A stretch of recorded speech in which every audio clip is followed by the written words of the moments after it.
O te whiwhi fa whaatalo whamau wholo whantu lau mai moa ngā sā moa lea tunu pele le loto, pele le nganga, pele le mawhau pele le whatu. Le nei a whiawhi na uono miru te o te nei le tu la e wha, e le taimi masani ma le tautua whai pea. Alau Blue Wave TV ma le porogalame o le tauta iae whaivolo tātou wa tunu tauta iae ma le manuia tauta iae ma le fia i le alofa saonga le mu o le alofa taitama o le alofa e aputiputi ma sapasapai o lo tātou wa li i whaola i le leifo yaso. Yes, it's always good to be back. Ua toe fo ili tama savai. Ua toe sau fai antu i te tonu o le ofisa masani ai. I nei manukau i au kilani ni usilirei. Ina ua te ale i tū lai wha. I le aso lua le nei. Aso lua o le masina le nei. Lona se fulu ma le lua. Ia a o le aso se fulu ma le fitu. Ma lo le folau tauta iae. I whaiva o le tātou wa tunu u tauta iae tiute. O ngā luenga tauta iae. Ia i saili ngā malo le tautua, tauta iae i whaiva. O a uma ngā luenga o le tautua pale whea ngai malo tātou wa tunuu. I le neifo i aso, mai lava i le tai au se ia pa ia le nei fiafi. Po le neifo i taimi o le po inisio an tunuu e peio Amerika, le malo tele. Malo whai o le whaiva, wa tongi o se seu walanga tila, wa whapu lou le tua lima, wha malo atu, whai o le whaiva le rei vahenga fo i o le fiafi. Wa avitai wa toe, to ai tau nuu mai lau whanua, ma ele lafu le mu, ele lanu mea manta, o si o mantou wa tu nuu, haere mai, ki Aotearoa. Tēnā koutou, tēnā katou katoa. Yes, o to i tua apolima, o ba watu fo i lea tuava ba lea tuvasa sa pale whea ngai ai, ia sa ia tunu te tele i whawhatu o matou e peio Amerika, ia nā fo i vai aso e lua pe tolu sa malanga ta amilo ai le tātou tauta iai. Ele ngatau fofuanga e peio na au whai atu ai sa au wai ai, ile tu o le malo, ia pole vala au le tua i lana au auna, whawhia ngainga, pasta, beneficili, ia ma mawai le awanoa. Ia e whai singa relax, ina ua whato a mai ai ona tanua ta maliu e tolu vo i ia na so o mai lava. Ia mawai lo masi awanoa. E whai lo masi na ta mai ta whao. A o iei o e whao ngai le pase se wala ngai le kaungufi. Uyo lea. Ia. Ele ia se fia ele se so fai. Ia ua foi mai foi. Ia mai malolonga sa fia ngai ai. Ia ai sa fai lava tamu fai lava foi fai tatou por kalam. Vi ia le ngale le yo le tua. O le ua tatou toe militino. Ia ua o toe o mai te tonu o sia o ofisa nei lungo sia u lau pele le roto o misia lava. Talu ona out of atu i Amerika. Ia e se arwhai porkala me mai whafo atu. E se fo ila ngona o lou o e toi sa whai de tonu lava le tātou studio. Ma lore folau, ma lore whato toa.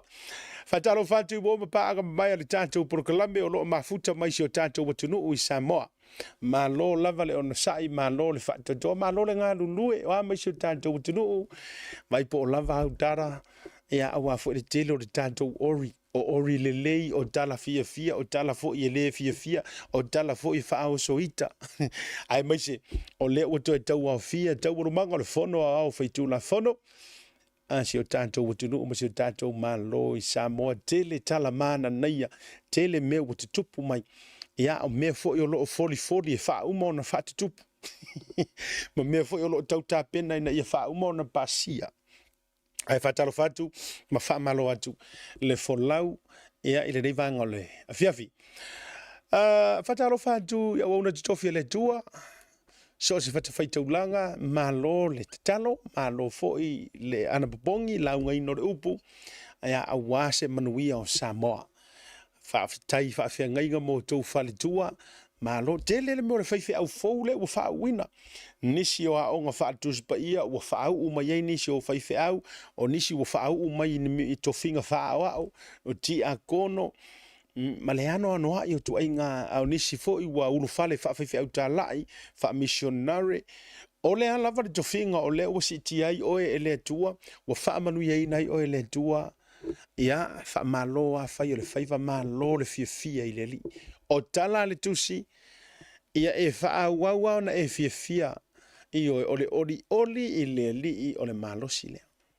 Oh God, the joy of the Lord is my strength. But ori i le li ia lo no winga e fa tu mawina lo malosi.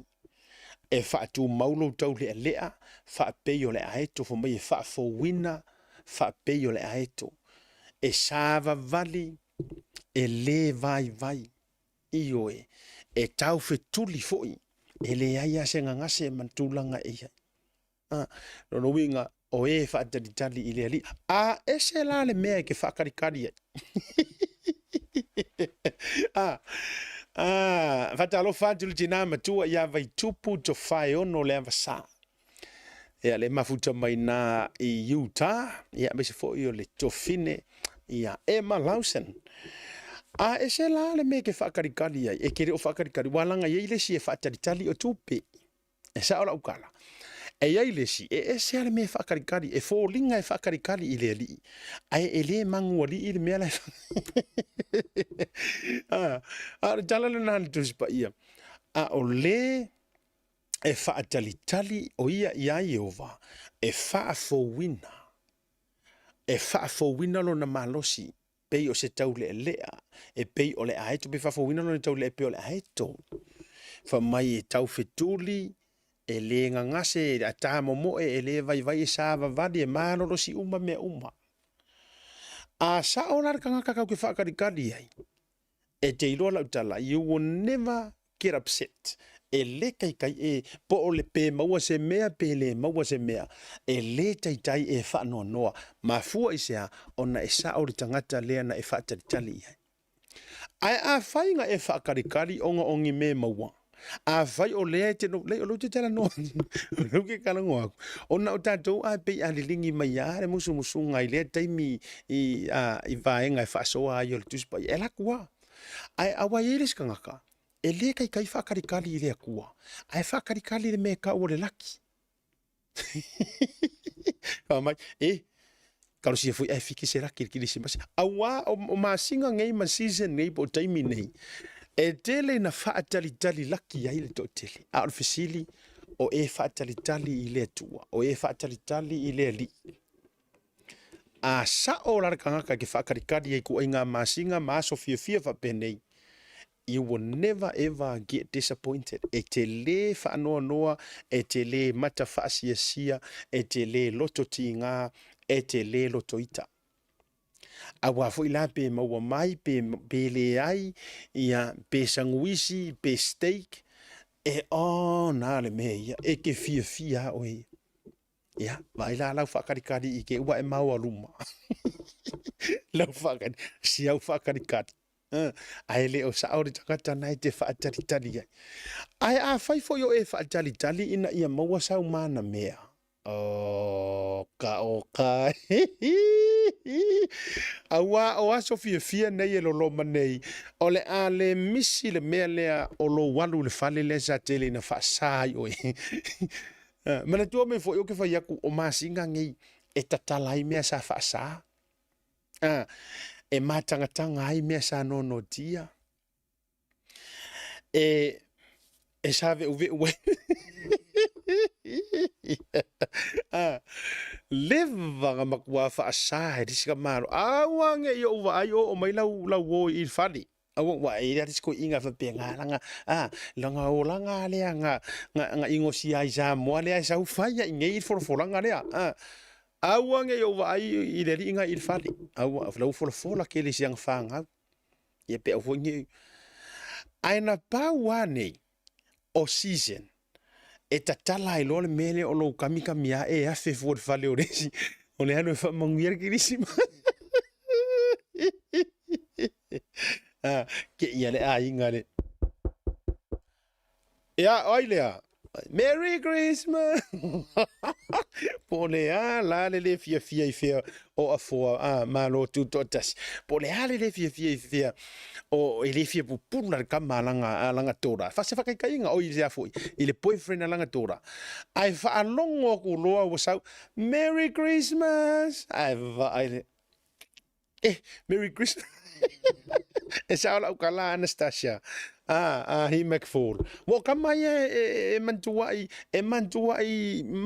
mausa le leile mele. Fola sa sanga le ulu ska kiki. E maka ye la wo ai uva ye. E maka. Au e sar fangua ngei sa. Au wake ia pelinda le. Le knock ko ka. Ai laku ai kilo mai la pie ka kala mai la foi ko ai mua ku la puringi. Merry Christmas. E ki ngā le whaarongo kua tau le langi le ika. A o le senga ma le ilo le puringi whako a vela ai ore na namu mai o le puringi. Ma le sosi le na ke ia ringi fu mai. Ya, whau mai. Whau. Ya. Ya ro mai ya, sawari mi ko kong. Ala ua ngau le makua i tia winga o puringi ne ua. Ya, e nana ufa tu fa bene, a tonu e ngā fo ila ufa asoa. E tau tara tu umai ai lo fia tamaleanga o e lea te whaiau whorofora.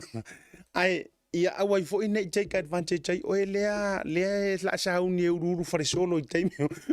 Awa o le mea o le ururu whare solo le la iai ngei. Ia e whaamanu ianga re Kirisimasi. Ia ai o le a lava le tūlanga o le a e whai ma le matapoto. Ia whaamanu ia tuai le proklame le vanga o le fiafi. Woma pa anga le tātou proklame au se tālia. Whaatalo whātu i mafutanga. Supporters malava au se tālia. Brisbane au se tālia. Tapuala ma le tātou lau. Whamalo atu ia te oto whai o le whaiva, se uso ia whono titu risi. Tasi la lea tangata e matua whaatali mai ia ile to telo tangata ai awhi a kuilonga whale o whonki kurisi. Walanga o se tangata ina mata ata o si ana ata mamaole na e tau mai ai e le eise me o whaale donu o le tangata pi e tau whao i ai tangata e fusi wa pe o se la poto se teri pia. Ia, a talo whātua le tātou vāenga i Brisbane. Melbourne au Australia, ia, ma lor sa i fumunira whionga le malu.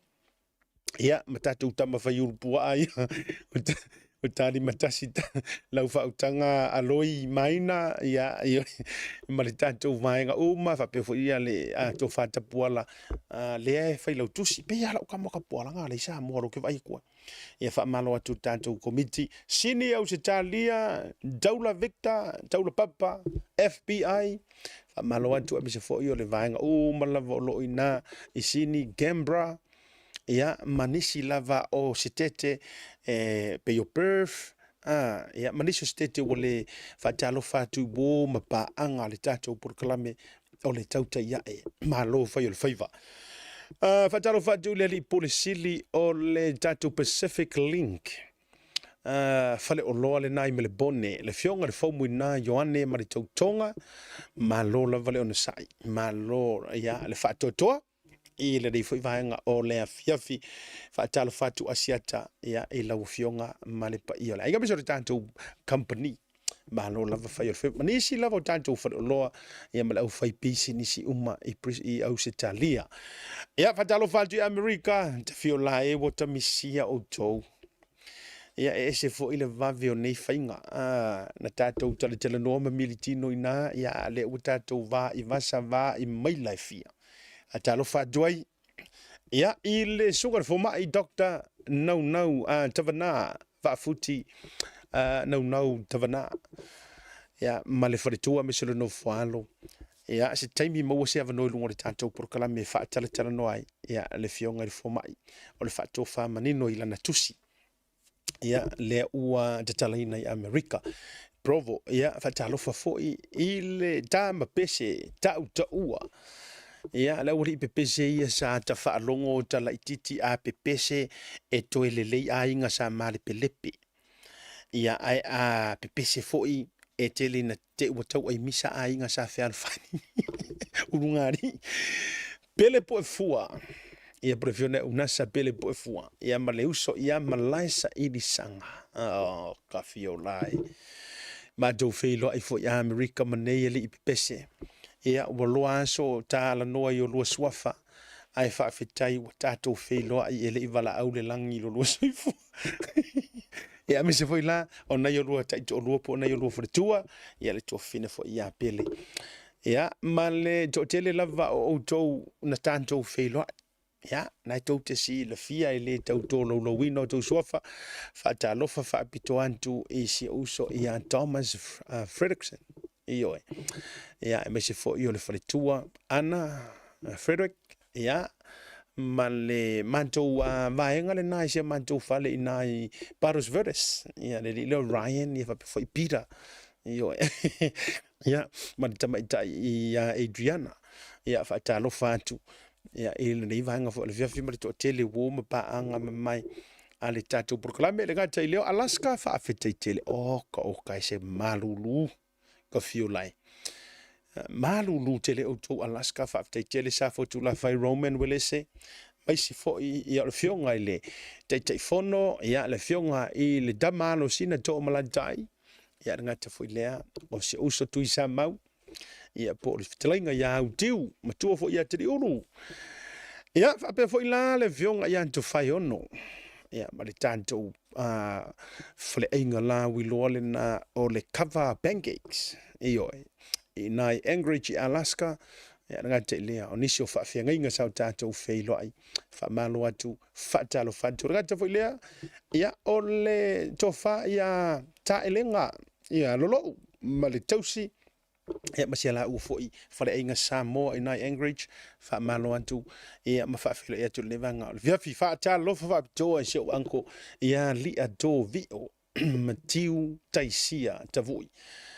Ia male tausi ma se fo yo le no falo sa tanto feilo ai fa fetai ia vi ia le tu mo le no tau te feilo ai tama ia o kano ma le to lua ia ma se fo tu fine tu sala ma le tu tonga ia valasi ma le tu tonga me se tama ita ila le ia sau ma le tu tonga ia mayava fa malo atu e sari ya seve malo atu le vanga fo ole afiavi pepeli bishop malo la vale on sai malo le fa toto ole atato atu tanto malo longa a fo i mai le malo longa le anga bo fia lu ai ka ko updates tele tanto update mana na ia fo yo le nei fiafi manisi o tanto mata upu to tuli matai ai mai se nisi o tanto mata upu to la langa ilunga tato mata upu amata na tatanu ilalo manana ilalo no fa te tari so to fo i mal tanto ofisa ia ona lau le tato lisi le telo tato mata upu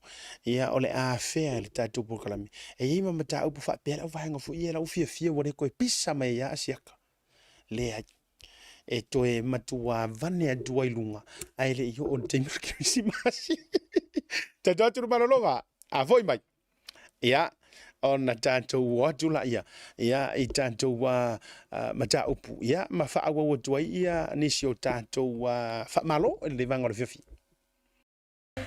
Digicel Pacific is giving away $10,000 worth of prizes this Christmas. Simply gift your loved ones Digicel top-up of $20 or more, or send money through any of our money transfer partners to MyCash. And you get a chance to win one of 3 major prizes. Enjoy the gift of instant connection this Christmas. Terms and conditions apply.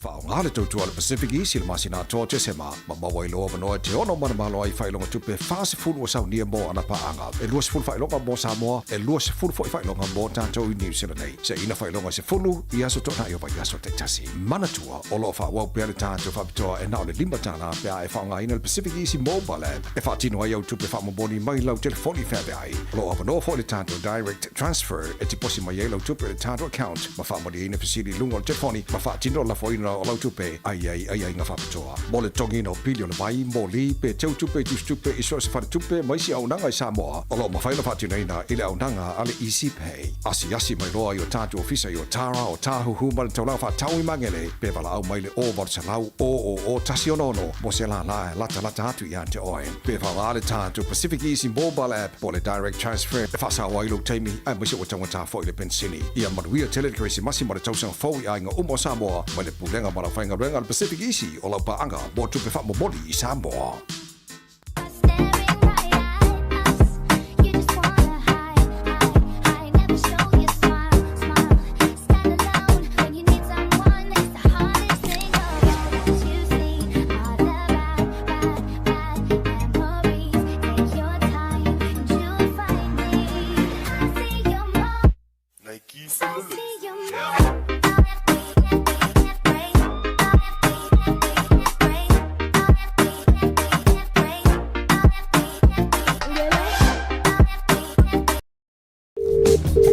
Seal plumbing. My drain's blocked. I need a seal. I'll see you soon. Drain unblocking using high-pressure systems and cameras. No job too big or small. I'll see you soon. Jabelo wati leo bulu sobre varu minuto te nele July 5 le tau tua fa wa lau Blue Wave TV bar por club le tau ta yai fai valo tanto wutino ya mai tiute nga luenga foi sa fita itunga yai sio tanto wutino ai ta tau te le me ya tu ni sio tanto tala uto mana o aso uto vatua le anta le na o watu mari tama video le na o ma feilo ai ma se ta sio tama o maua ia i ngase i o le tino i Alaska. O le mo onga le nei o le nei tama i lona jo lua masiana whanau ma ana wo uma paanga le tātou porkalami. O te fia pā i lava i lima o asianta. Te fia whaatalo wha. E le iloa larka male. O na mo onga whaiva vale lava sa whaia. Ai u whitau i loa malau malanga atu. Ia i Amerika. Le lana a fase price ai loa ave loa. A o laiwa tausi fo ilo na tulo le soifua. Ia i se tasi fo i o mota ngase i nai Alaska. Le la ia le mafelo inga leo. Mana atu vatulunga. Ia e ile taimi le soifuanga.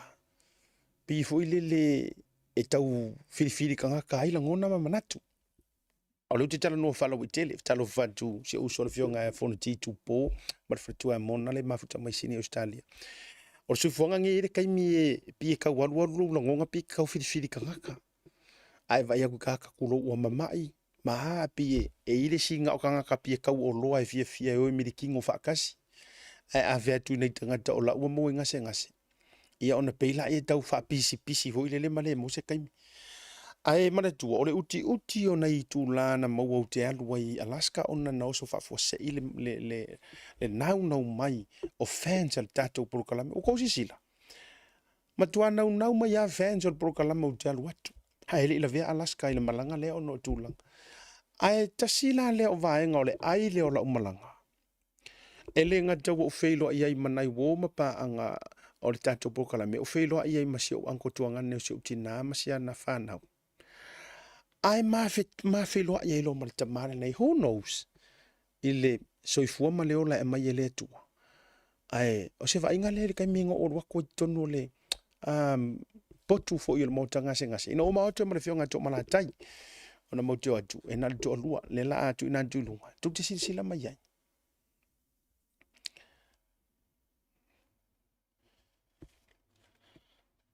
o leo te lua tu tonu ile ilo ya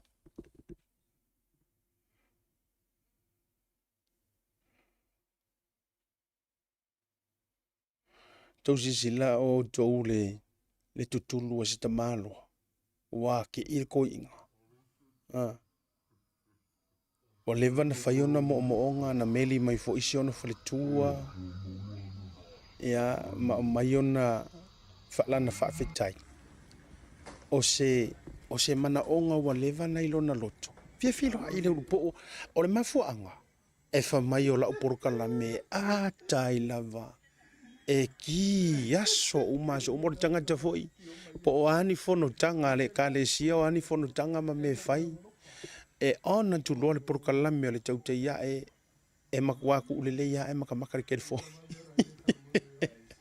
ia le sunga ya fangota silva a fai o le wai le tau mante le mai mo mai o le tamale nei vai ngole fiafi le po ya Alaska wai kula e va vi Alaska ya tatu le la wa afale fa afale lima afale wa afale ono a o madua pungisa o mo le to lo fa nga mo o le tama o fo le uso o le talo ile tua ia fa o popo matulu i peni si tau sanga se tele ia ma le tau singa le tua i lo soifua o le me ngaka ai le mala malama o fo mai o le kingo e a maka mai ele ngalue inga le ioe ale mana o le nganga o le tua ioe o la foi la le na tala no atu mo le fa so antu pe fai mai a fo mai ko fia o waso po le ama na mautala ia o le la toa na va inga o no la to fo to mai ai fa fetai na mua avela o fa mua o ki fia o kamale ai o tele ia lu yo wa inga mo walu le sila o tele ai me se fo inisio fa fe nga sa ma to fe lo ai ia fa malo atu je uso sunga li fai pisi ni si to fai ono rob ia ma le tato fa inga le cover pancakes yummy ia me se fo ila ia o le pa ia so tato tunu ina Alaska ta sila le ai o la malanga wa ia o fia fo i mai I feel complete langa yele tala le tus pa ia fa mai o le mana onga e le talia ina e lolo aivi e vai ele loko mo le vanga e pese vo ile le e ke lu ye le ka uai lolo aivi ai tele o iloa o le tala na le tus pa ia e fai le tangata pe a le talia ina sona mana onga e lolo aivi e vai ele loko aftaila ia ua fatau nu le vaenga o le bucket list al to ina o silva ia o le fia fata lofa i le urupo au le leile fai atu ana tala mali e atai lava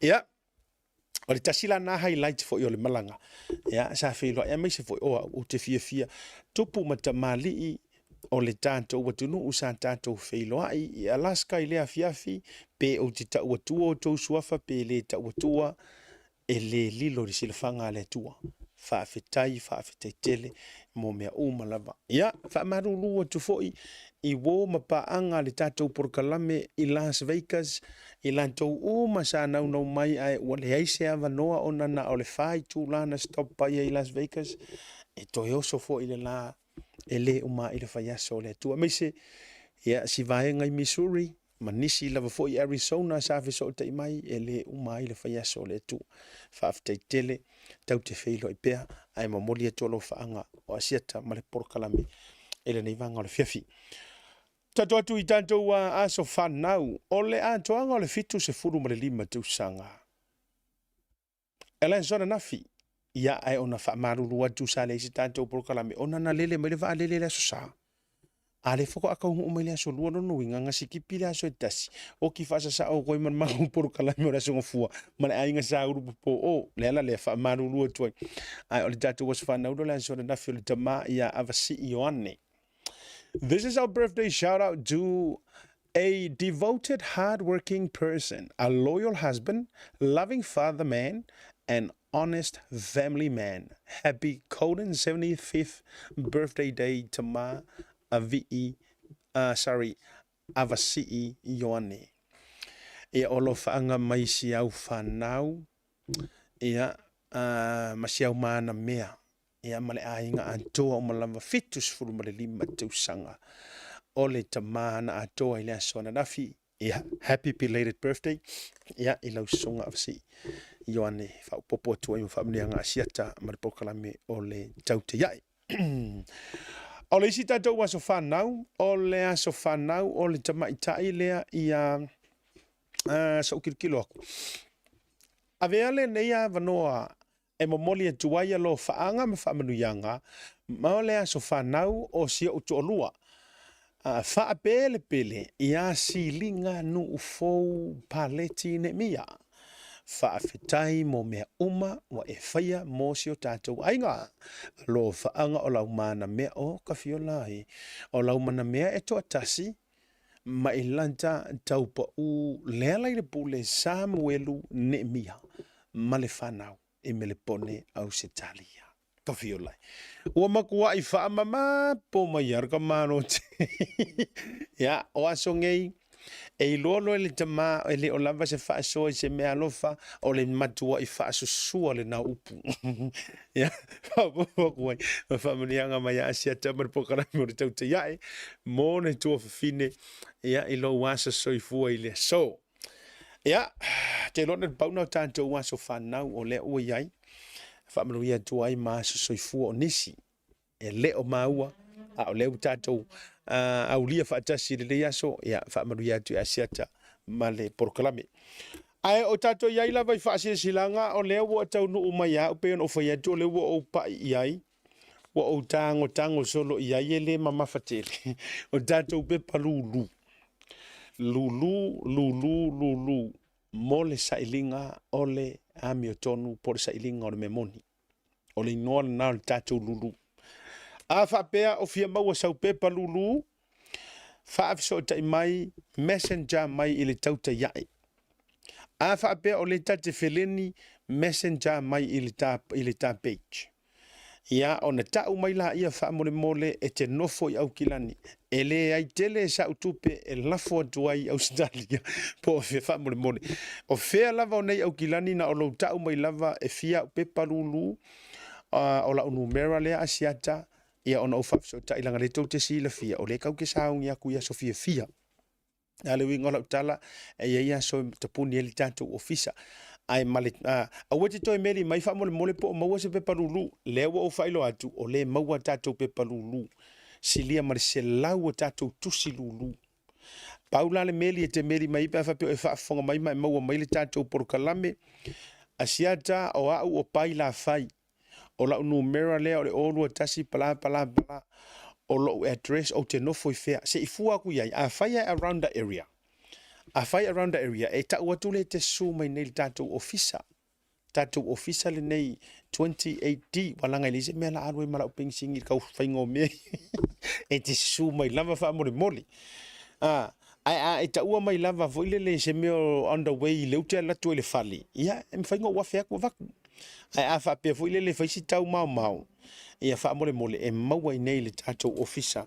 ia tatou bepa lulu ia malenganga fa alo talo fatia ana a him moa ava mare tautonga happy anniversary ia wa le mosita to no e filo ia i peona ile plan ia ele o mai le fai so le tua o tau fai isi pisi ilungo isi pisi o fana o mai ai le pisi ai o te popole o le tu fine e maua le amano to e feilo ia i foi ia i se aso ia mare to tele o tato after for yes ata po ia tu la tafainga malanga ia o e fo isa matuati nga ia te auto ia o te talo lava ia le file mu o le tu yo to loto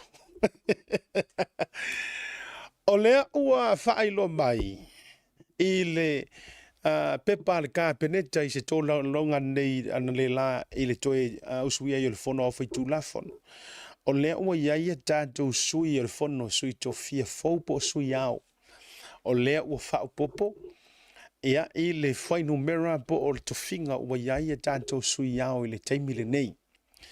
O le sunga i le nofo le sunga le mali e doa, moli, whamausili, papali, o le tasi leo tātou sui fau. I o tātou sui o le fono au whai tū la fono po sui au. O tātou tofinga lea.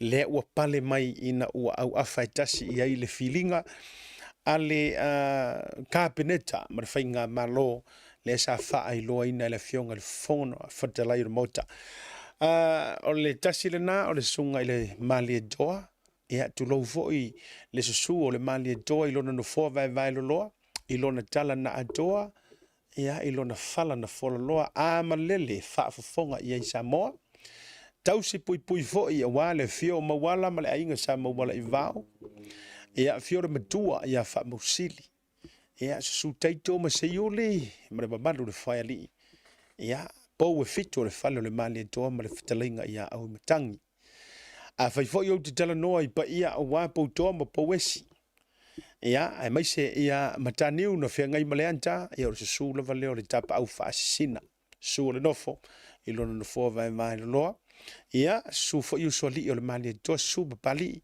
su ia toa o le saonga lua ia a o le tausi pui nga lava lea ia te o lua mango ma luasi ufanua tu lona ainga sa mali atoa fale mali atoa ia o lea ua toe pale le filinga le whainga malo ia i lantou tama ia po o le tamatausi e le ngata o le whalitua masanga o le ainga uma o le mali atoa ia lea ua toe se ei mai ai i tō finga sui au vai antu le fio tama ainga o le isi e tātou sui au o lea ua toe pale mai ai le fionga i le tui antua le fionga i le tupua tamasese tupua efi tupu o la efi ia maisi sua fai ke le lava o lo tiu ai ia le fionga i le tui antua tupua tamasese efi ia e le fauai ua leva lava le fionga i le tui antua ia po le fionga fo le tama sa fenunu i vau ia ua leva na pale ai ia i lea fo i tofinga ia ona pale fo i lea o le malo ia e whaafitai le feeling le whainga malo o lea ua toe se ei ai le fionga i le tui atua tupua tamasese efi Malaysia la tatou sui au lea e tolu ai e tatou filifilinga o le fionga i le papa le la ulu ma pesone oh i ko fiolai mai la se kako pakipaki io se tate whaafetai mo ta whaamalo o lea ua toe a fea si o mātou mo tu tele i sa la whai io a whetai foi ia o lea ua a fea mo tu tele i sa la whai le fionga le la ulu fionga foi le papa ia a wā foi ia le tofinga ia e tusa ai o le whato whala inga a le kāpeneta ia malo lava whaafitai foi le tofa ma le whautanga whitalai ia ma le whitu nainga o muniao ia wā le feeling foi o le ua pale mai ai ia tama nei ia po o fionga foi ia e ni tama ainga ia o nisi o le ua avea i tūlanga tofi whasui au ia a wā foi ia le taua veina o tofi mamalu e lango sua i le fio le au mamalu le malo ia malona masiofo ia le nantonu lava ia maratua la o tofinga nei morsi la fia o ko finga ngei o le ua toe fo i tūlanga o le tofi whaporokiki ia o sui ngange inga fai fo er ko ingo stui o sui ngange mana to for mena sa wa isa tu woti le sa ta o tolua mai ai ia tama ainga ia me ole io tu poto misese me ole ia ai me se fo i ole sunga le no for mali doa tanu ma fili le lua mana tu ina o to tasi tanto ia sa ta o tolua le seunga e lua tanto sa tau si lua mai ao sa mo ia le leva lava ni tau sanga ia ai maliu loa ia ai maliu loa ia me ole tamasese tupua tamasese me ole ia ai no fotasi mai loa ia le no forsunga le mali to tanu mafili ia na tu oti mai loa le ina le no fo mana tu mai ia langa sana o tama ainga sana o tama ainga lava sa au ia tu ainga to finga nei yoe ai ole tu langa fo ile wa ia ya ole la ua kofi fa ole wa mai le malo si anga fo ile na ua pasia fo tu la fono i te unga fo i tu ila e pamalana fo i ka penete ilo na vaitaimi le HRPP ia le na la to wa au mai ai loa ia le swinga lea ole a tofi le malo el kapeneta government of the day Orlando o lea ua palasia ilunga le malo si anga lea la tau te fili aina ia tūlanga tofi nei o le ao le malosu i ao and so on. Iwe, mo le ko yeila se ku oki ia, le foi sa noa ile fio ngai tamaita i palemia, pia se tasi ona whaataltala noa ngai Hawaii. Ia, le sa ia sau noa i swinga, matulanga wai ai. Ia, o lela, pe e ke aula whaakama ainga, pe e ke le kama ainga, ai ua anoa lau tautua, ua i longa foi. Ia, o ingala le ai tu ua il whaatoa whala inga, ua autasi iai. Ia, le ka peneta po le whainga malo. Swinga langa, e le se me foi lala tātou te I foi ua whaia e foi ngi whaapa urua pai ma la whai, ma whaapiange la whai, a mea e kama a inga pai, ai le kam, le ai, tatia ia, please forgive me. But peserena, please forgive me. Tatia ia na mea. Tātou wau whanga uma, I swinga o le tūla whono, o mea ngei, o mea nga kasui e kuila epa, malanga whainga malo. Ai la se mea e complain, nai tātou I e complain. Complain I kanga nga sui al mea nga. Awa o te whaia tu sao la utala. A o ku lai ka malo I le kofi. E le kai whaalongo mai se atunu. E sao la ukala. E le tai fia whaalongo I se tala ma se tualalo ale malu o le atunu. Ora o ngā teik. O mea o mangei ngā kasui mai e ko inga. Ia le ua kako walu sui ai lava. Ia ale fo ila le nei taimila la. Ata whaalongo atu nei ia na mea e toi whai mai. Whafonga voi Samoa. Atu whafonga nga mea wako e rifoko e whai mai. Yes, of course, fa mai isi o porokiki. Ai, eleanga e kakaunga iai le porokiki mama. Porokiki le lei. E kakau fo inga iai mar me ka o porokiki ele lea. O le fesili la. O ala ia ku inga Yeah. Anyway. Whawhetai ai tō whinga wa pale mai ai. Congratulations. E to olua la ia o le sunga le mali e toa. O le suafa ia mali e toa I le fau. Ai o le tangata o lo umia le suafa le sunga le pali I whamausili mō li. Ia o le ulua I taimi, I think. Correct me if I'm wrong. O le ulua I taimi le wase e mai ai le tofi lea. Also, congratulations I le fionga ia la ulu mapisone. Ia, o le whaua se e mai ai. Ia I le fo I tofinga. Le nala, ia wai rohu I whapenga o le kele I o upu matala na whaia I nei mea. Ai rei ropor koi inga peka ngau koi inga e kau aor malu. I'm just saying. E rei ro peka ngau stui o I e whaaifo ai langa kau kua ia Samoa o le ao le malu. Maybe, I'm just saying. I don't know. But whaamasino atu judging according ile swing o mea. O ingala lea lenga whiakura ukala lea Samoa. Whaalua ulu o le whaamasingonga. Ave ese mai le paua nga ukasi Supreme fo ile le ruler ile whaamasingonga o le Supreme Court. Ai ave ese ko inga ai ko whaapau a kurang kamare of pure ya kila. Lang kamare lesa ya ko I fai se pau o lang kamare e ui nga lima ke sasa le ulu skula ki ta e le ulu skula ki va kur fonga le ku ave whaamasingonga mawalunga o le whaamasingonga ngaka I whaamasingonga I Samoa ai avatu e le fia ai stui kako kuia e le fia ai kuila epa I le whai unga nga whai mai. Ko e koso mai kongo le pānemenge a o le kofinga lea o le preskengi o whaamasingonga whangoa masuafa e le se kofinga wha pānemenge. Wa tau sila Samoa I le mea nga whai ka maloa na mana o e wha pāwala na ulu lona lua le. E alaku anga ia, e lakaranga e laku stui, o lawa ia le uru sao, o le ale uru sao, whamasinonga mawalunga. Supreme Court a Samoa.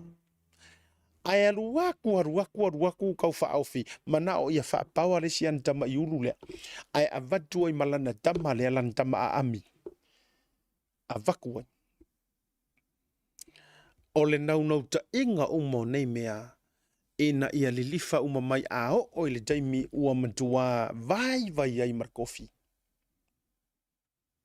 Maybe e nofo ave ao. Who knows? E lope anga whaai u whurkau kau mawhaingar ko inga, this is my own opinion. Oro ulea manatu. E le whaavai a fu ile o le winga o lau tala, e le whaavai a mea ua ai e fua ilunga o mea kau ke whaavai e kuai ma whaamasinga o kuai lea kungu. Awa a fua ile kali lenga kali ai ia, a fua ile kali lenga kali ai kuila epa ile fionga le mosengi olo, po le fionga le aki e kupo mata ilinga. A ora kali lenga kali ai, ora kali ala lava lakar vai waa, o le sifa inga paro kale e faya inga mai ai ngai. Ai fai ia ila natali, e le ai masesi e hanga waa. A fua la iai, ele o se 10 years ago nga kali erka maloa. Ele o se 20 years ago, o tau mo mai samo. O le kari sa o amaka ilinga renga kari ai. O le nga whako a kari ai kai mile le la sa ngel whenga paro karangia ngai. Le ko ilalo mai ai. Paro karanga. Ai whai la natali whai mai. E le ai masesi e anga waa. O le whesili la. O ai le kangaka anga waa le whakapenga re ko inga. A wai o ai kangaka le fiu e fia le lei. Ma wha susu tulou e fiu e fia le lei ma fia kama wha kengi fua i le koia inga e le e o ia le lau alunga i le lisi le anga wa. Limongi. Yes. Eioi. Kusa o le ua fia le lei ngai kaimi. Au dei loa i le lisi a ia le toe ina sai ai. E mantua siamu pingi a mangu me la kasira urupo o lea. Le le anga wa. Ioi. Pika mea ka ko waranga o le tatu whaaso. O eri wha peka e kai oko. O mea na tau sila ma mātou wa ai. O inganga a maka. Kusa pefu ilele la a maka ronga so solo i kokongu. Ai make ia lor kupua.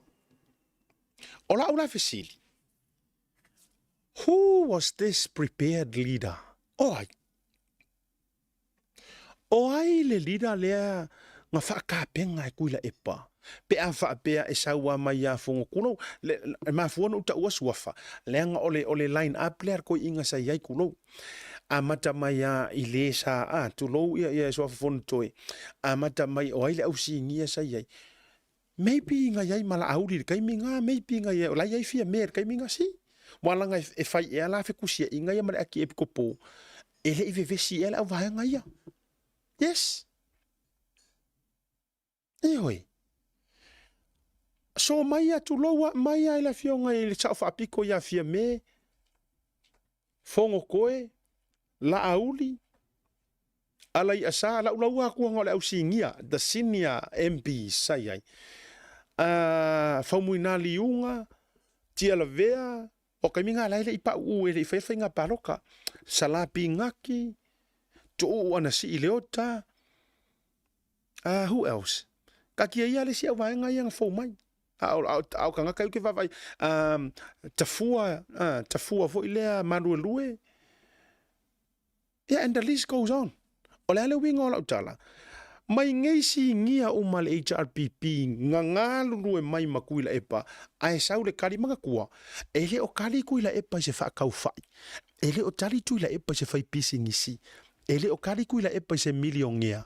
Ele o kali kuila epa se porokiki. O lai kali longa ka mafa ale anganga. Ouch. Se le foi la e kango foi asi e vangere me le foi la a maka foi le foi la e koe langa langa i lunga la koe fa pengi mai foi yulu. O fake page ni. Now, I'm coming to you. Le la koe ru kwa walanga ngai. Al melenga o misia ilo ngo foi lo ofisa. Wa aka kilo ko i me e o Sofia yo tamanatu. O le fesili la. A fai nga misi o mamailanga sila ngai mausi ngia. Kuila e paluk whako ele ole akua. Wai e serva ai le tangata e vai le tino. E vai wha potoleanga. E vai wha tonga fiti. O le laka ki kalangoa ma aim le wha soa asiata. Aim le tangata. O le tangata le sa tula il teimi nei e vea mata il na e vea mata ita i tuila epa. mai le angoa ngoa io e ngala ko ngā lulu e mai i ko kongo re paki le HRPP ai fai le kali ar ka maloa kali long ka mafa le nganga now e mafainga e pepe loa ngisi e mafainga e pepe loa isi ka ngaka a o mele o lo ngofu pepe lo ka mafa le nganga marau fai fe au o le ngake ilo umalo wo langa fa le nganga o le moe pe tuli moe o ia e tatalo mo o e malau ta inga malo wo langa malau wa mio e le mafainga e perungia ai e le mafai o le ala ia ke au la ia e matua i se lau pasenge ia ke au le kalia le aki e kopo le na ia fai loa ina fa mai o le tala tuila e ba e le ai masesi e anga waa le ai masesi e anga waa ouch oh my good boy le anga o lea mea e ke rua ngā ruru e whaakasi. Le anga o lea mea o lau o e ngai ke sui pāle mia ai. O e ngai ke whai lau kusi. Le anga o lea mea o le wipi. E sa, o le wipi fo i ringo mea ngā le whai. Wipi po le suipi po le pere suipi. O le wipi, o le a. Ai alu le kali e ka māloa e kali anga ilong ka mawha le nganga. Ma le lilo yo na manatu. E whaai loa mai whaalawa i tele, e wha mai le ai masesi anga wa. The question is, o ai la le anga mawha, a orka ngā kau o ova mare varu se furu kau sanga. Wha se furu le HRPP, lua se furu lima kau sanga o pāle mia. Ai sau le kali, no one is anga wa. Now the question is, o le ala le mea o ko le ale whaaru e ngei ngofoa le HRPP. What are you guys doing there? E le o se kala wha ngongo le kala le saungoanga na malele ai le aki epikopo. E le o se kala wha ngongo.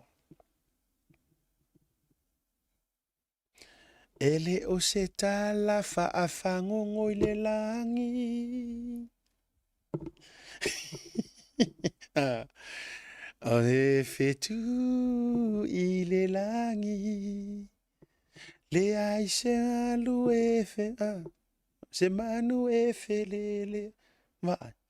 Pe ana fai e le o le alofa le na.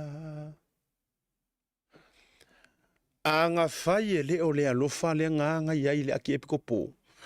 O toe avanoa ia, na whaanga ngana mai iai e le tua ma whaapea ifo ilanga au nga.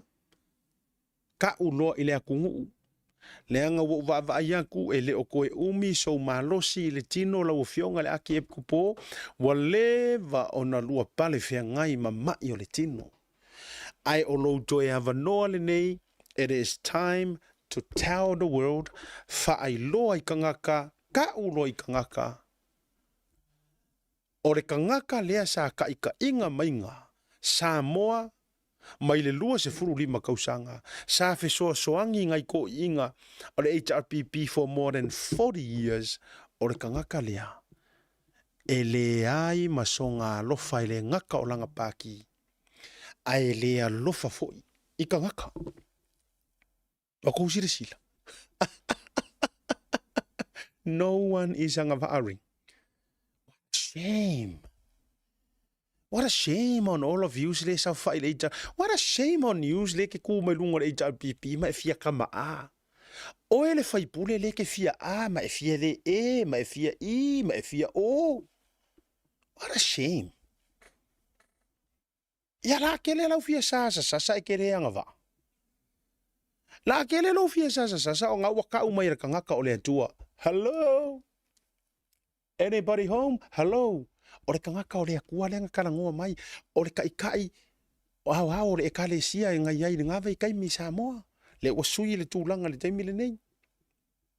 O le kangaka ngaka ua. E le isau ma se fake page.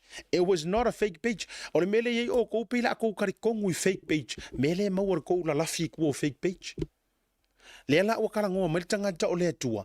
Ai pe ko ke fa le ango i ai. Ai ko ke fia i kala so o ngaloloke. O ai whenga vaenga nga. Fa vai Samoa. O a uma ngā mau page ko ke o. Eli mai ai ko news pe o inga le vai eli le o ko whingu mai ai. A o lea ua umanga whai atu le tangata o lea tua. Ma la paka iaku yaki o kou. Hey. So ele me o laile ingi kia. Ele i masesi o kou e anga waa. Ele i roa ko inga penga ngau ko inga a umaloa o nga pale mia. Me I loe wha ma vai. Tu I fosio na dali. This is my kango nge whaile me o le formula equations for it. Ngai kango le ku le piso le paso le I. Mai le piso le paso la tu I. And so on. Ke loe, this is my langa I tele fo yo tau ainga. I le paha masale banga. Awangi ingalo. O le ngafa o le asiaka. E kupunga mai. I le usunga I le fingi o awelua. E ka kiela le mea ki ua ilo ke le inga mea. E te le la o so tanga. E te le so tanga I le paha masale banga. Pa e pe e a kangia mai. O le mea nga manga o ele ko inga. E matua hafu le lea lana tautua wha pa le mia ilo na tofi. Ona hand over leo le tofi si ona tali ka lo fai. Ua fai pe o se mea lo na ainga. Sa o itua o lo. Ua fai a pe o se mea lo lava ainga. Pe se mea na tutongi e lo ainga le tau. Pe se mea. Ioi. O le mea le na ua tupu. E pe e akangia mai sa kau wha avanga vanga le ngfolea. E me I mai ai si o ngalo le sa fai le na tango handpick. Tango a handpick o ke le karikongu nga go through ngi process o te le tali tonu foi I na sau fai le panel e fili inga le pule o kupe sa moa finance CEO le na taimi I don't trust whoever sa le panel. I'm sorry. I don't trust your decision. O ke le trust I'm not saying I don't belittle your qualifications. No. Leanga ese al mawalunga or qualification ese corrupt. Ouch. Ioi. Se ale mawalunga or qualification e kaule langi a o le mea o le lefa maongi pio. E leila se qualification o le mea nga. E le eiso e le mawhai foi o nga whaia se scan po se x-ray. E loa ai o le ke ngofo masau pomu e saungi e whapa o nga o lai ke le o qualification. No. E le loa le mea nga. So maybe o le aim le nga aim ko inga. Wha ma vai. A o le taimi fo ile na ia ua lava le tautua sionalo. O na suggest la ia lea na ile fioanga. Maybe awane I toi whaise pa loka ai momoli maise o wakali ile e mai to tonu. Who knows? Ia alela ume ia uke vea maa le malo. O a uma na fuafuanga o te whaia tu. O le atua, o le mea moni, o le atua, o le wha maoni. O le atua, o le ami o tonu. O le ala lea e pese e kua I lava asia ka mo pese e tu pea lava pea pe ki ngā ai au karinga.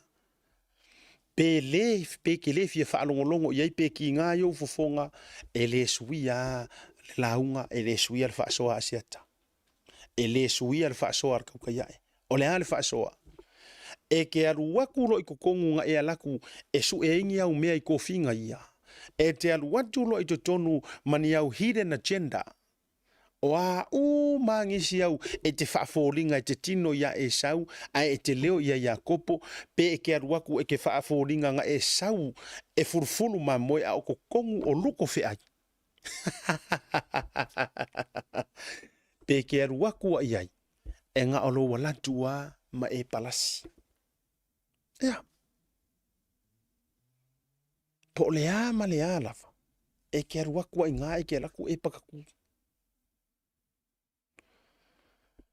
E ia le aso pe ia le ngoa I putulo le sua fatuala. E ia le aso e ke mawairo fili. E ia fo ile aso e. Te lo le manai ia te au. O le saunoanga tua o lo le safai. Le na toi wha manatu iai. I le whainga malanga tua stoi ina mali tua ngai Amerika Samoa. Ma ngai ai o le wha mangaku iai. Tā pena I le taimi e te tūla I ema e manu malo ai. Ai ia makuasili ia kuonga e ka penga I le kaimi e ke palasi ai.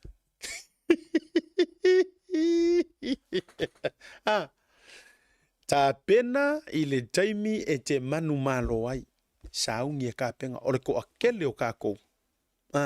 Ore ko akele o kākou. E pā wā le kaimi e ka penga ai. Ngā ore ka penga e malo. Ioi. Pā wā ngā ore kaimi kau ke. Ia. Ngā ore ka penga o kākou e malo. Ka penga o kākou e malo. Pā wā ngā. Ai whawhiwhea le kaimi kākou ke whaia I ngai. E whaafewhea le taimi tātou te whaia inai. E wa e ka penga I keru ese. Ia. O le vahenga mua le nā le tātou. A whaasua. O te vai e tunga. O te vai e tunga e whamai ia. O hai lau te vai e tunga whamai le kōmengia le stangata le tō vai e tua. Whamai. Ia. Lava ianga negative thoughts o le wala tele whanau mai o le pepe.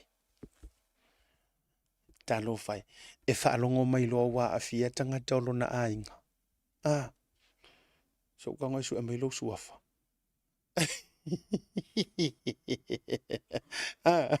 Oiri suafa o elea. So kanga su e. Ngā. Peti mara tia I tui tea. Pāwhika ia. A peti mara tia I tui tea. E lea whai maa ka ukuru so whenunga I. Whai e toile shout out mo o le pulkala miole. E sa oila uva ia tunga e mai e share mai le si tangata I lunga pe ia toa ma o la pile no vai to whai a mai le post le na. E ke whaalongo mai loa ua la vea aku lo a inga ma la vea aku kangaka fo e kusa wha poto no le whainga malo. Ioi. E ke whaalongo mo kusa e ke amen na ke vaila la veisi. Ai ngā o ngā e ai mai a ua maua koe le tautai e po maua koe asiaka le kau wha funga o sesi kulou e ke kau I ai. Le fo e ko kongo le whainga malo le eri au loi. Po o fefo. Ke ia le ua e wha o ngā ngare sua wha o le atua ke alo mai ai. Lea la.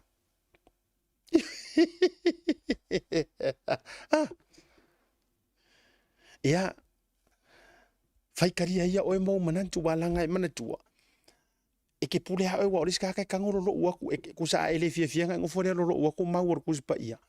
E kau fa palengi ai masiau mengi nga kau fai. A leo te whai atu. Lea ngau te le ololo ua mai ani mau le tuspa ia. O mea manino ma mea mama ele I pepelo. Eoi. Ele I pepelo le aki epiko po. Tulou.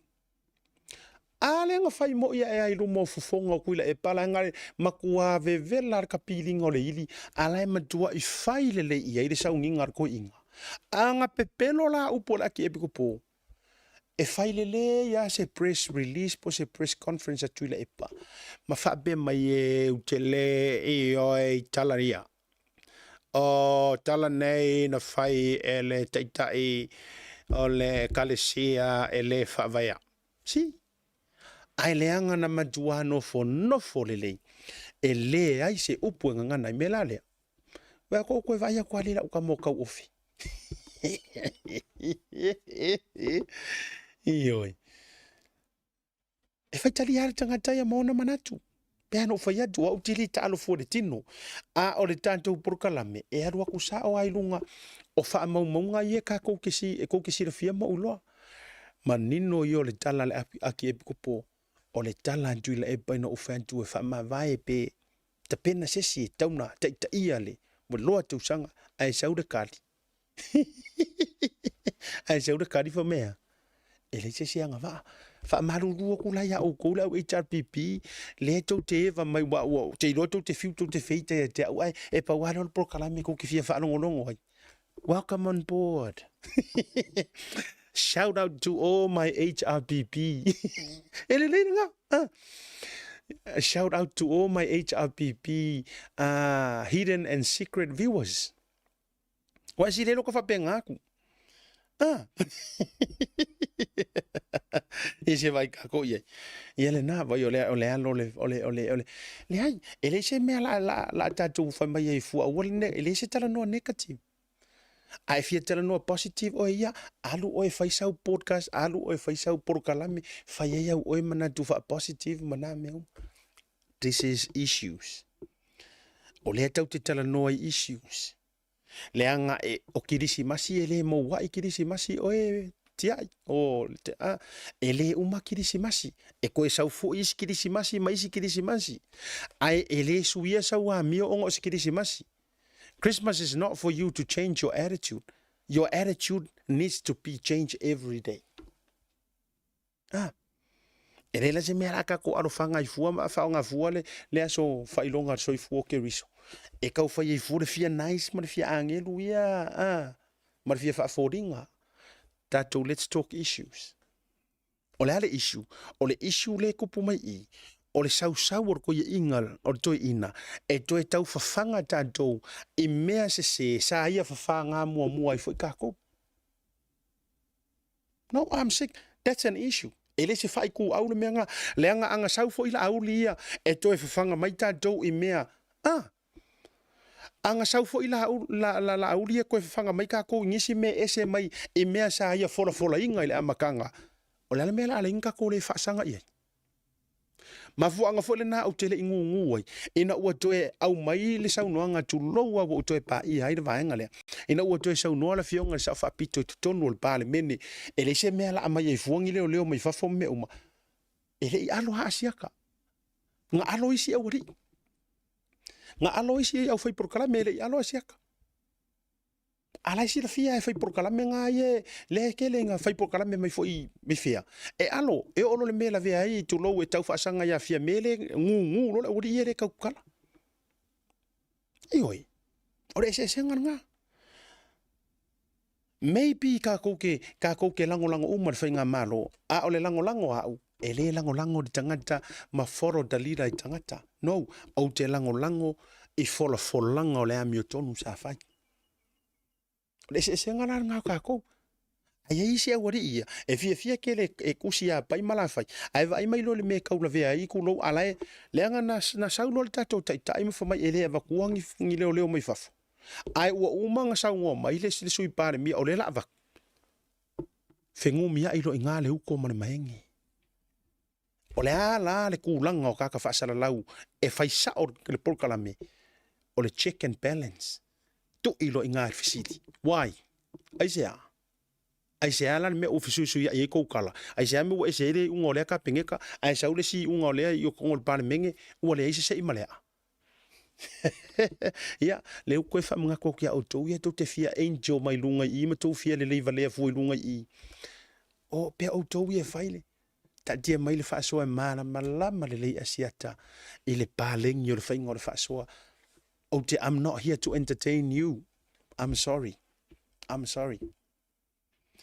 not here to entertain you pe ole lava no ole mele o makua le anga I Kongo Samoa ole mele o le ise sa o lo tonga e fai ai le amio kong le anga ole o ke fa soa e mei pie ke la ku Samoa e a fier ku la fongo Samoa o nga e koe manga kua le o le pesa ma le pese e kua le upo nga e fa pero le sa o le asiaka na e lantua I Samoa ai pare pomu ke le a kula fongo ya oe ke ia wa esta kai mama kula nga uma dai toi mana tua le o le faso le te faiat ke ia le wa ko fia ma ko ke wa mai siaka ke ia le wa ngofuro sen mai foi ke o me I kua a le te faiat tuai le anga ua tinga talinga ile ngai mea ua ko fai mai ngai kai mer ko inga anga malo lo mangungu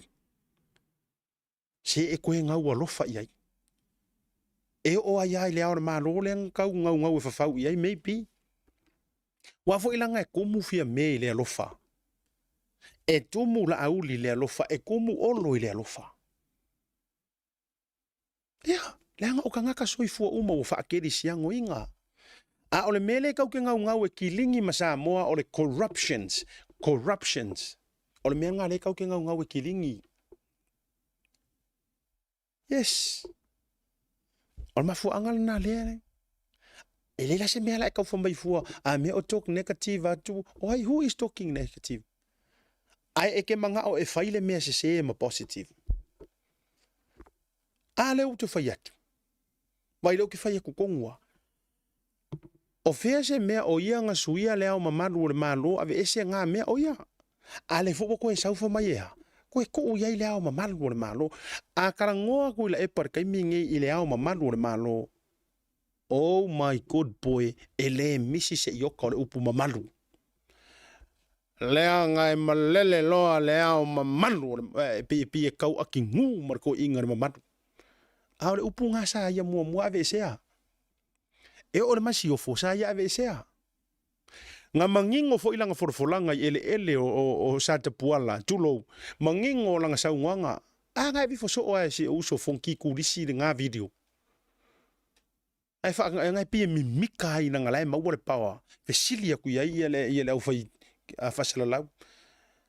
O nga o lea wa kau fa sa e saka puala la ko ele pule ai saka puala. E pule ia li ima fai pule. Ai sau kadi. E mana o loa le malo avenio ele ma mea ia ele ia se malo si anga o se. Na va Johnny nei tupe tongi ai mea nai ola i lunga. Vai ka ko i kala fa sau sili. Ia. Fa mai ele hei se a lea ua le hei ngai se pawa uaru ese uango a. Sari kala e fesi uango muki mane. Ua makua le hei se me o iai. A le ua koe oso koe fai meanga ile inga ua faa fesi le koe le siki ngā le kusa le lako a. I whangua a le ar kala le ua sau.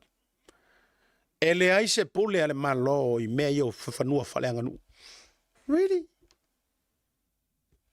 Ia sa oi lore pese a makahauku whala kai sa sanga i le di fo i le koe inga wērungu ko. Ele olo nguku ea lea. Ele olo nguku ea lea ngā mai wa mai le kōwa. Ah. Ioi. Ele o se kala asiaka. Ele o se kala asiaka. No. Ele o se kala asiaka ngā mea. O le kala lea. O leo ke kala ngō aku. O mea ia. O mea na nofo sui. A lea ua le koe wa no power. O no cash power. A lea ua koe whaasanga mai. Lono inga e fōringa mai. A kau o ia. O ngā sa o leo mea ia. Ai a whai ele o ia. E se se. Who are you? E ke mawhau wai e ke irunga aku o ia mea. Ia. Ano binga ngā lea leina whētu lau tala. Sa o ilo marpesere ngā whale la kai. E, ora ko vanga la le sa whai mai o ele i mai ko vanga. Mai masiro o makua. Mai le ai. Le ai o mai ko vanga la le e mai no mo. Fasanga e no mane ele o ro ku ale anga e vai mai. E pe ya o me anga o ka ko fai ka ko kai kai. E oi. Toi ave ia yo la to fofonga tulo. Toi ave yo la to fofonga. Ala to upu na luai mai, ma wai mai. Koe ave iai. Ala ngole lave. E ku wako fo ikanga kai e o e whakarangua. Kuila epa. E ngā ole o ai fai ngā whangongo. Ia. Ngā fai ngā whangongo me e fai. Lala ngā ale ngā e fai me rofa taritara noanga. Oh, it's a waste of time. Tulo. Ma foi la langa e fai whangongo e arko i ngai runga. Ma fai whangongo i lava. Ma fai whangongo i lava. Fai atu tangata e awara suia le awala. Ai pule ko kasi sui le awala. Leo ke kango koe whangua mo koe evaku meia.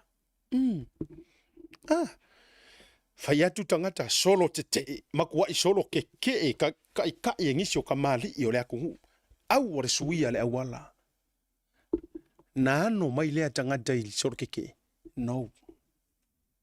Ele i yango. Solo ke e kangaka, sui le kaimi.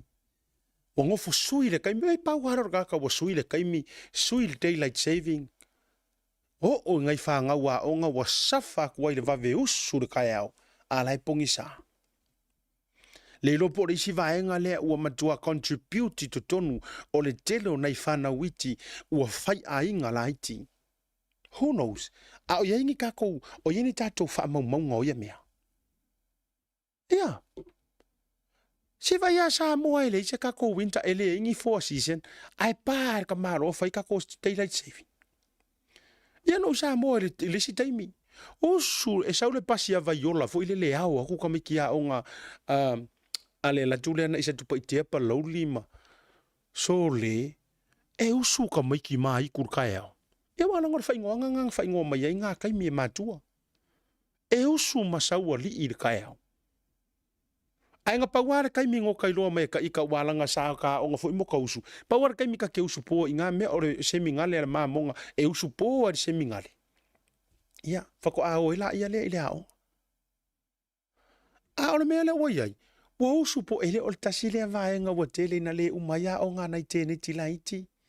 Ona o le ua kasi ia koe supo kako, o le ua kasi ia koe le au ki e pasi re nge iava, o le ua atu le nei va veo, lea ngai eilo utari tonunga. A se le taimi. E sui la ngona. Ia. Ia lela o koe whaiak. Again, a se le kaimi.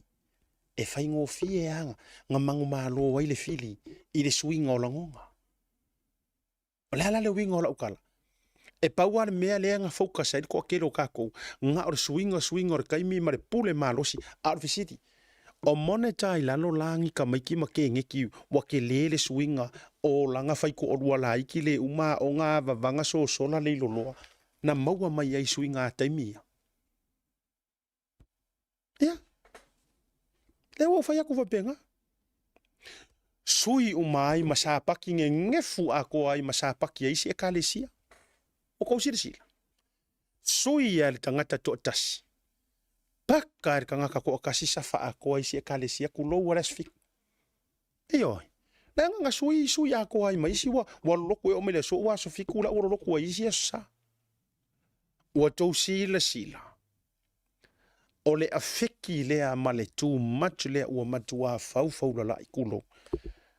Lea monga ma le fa.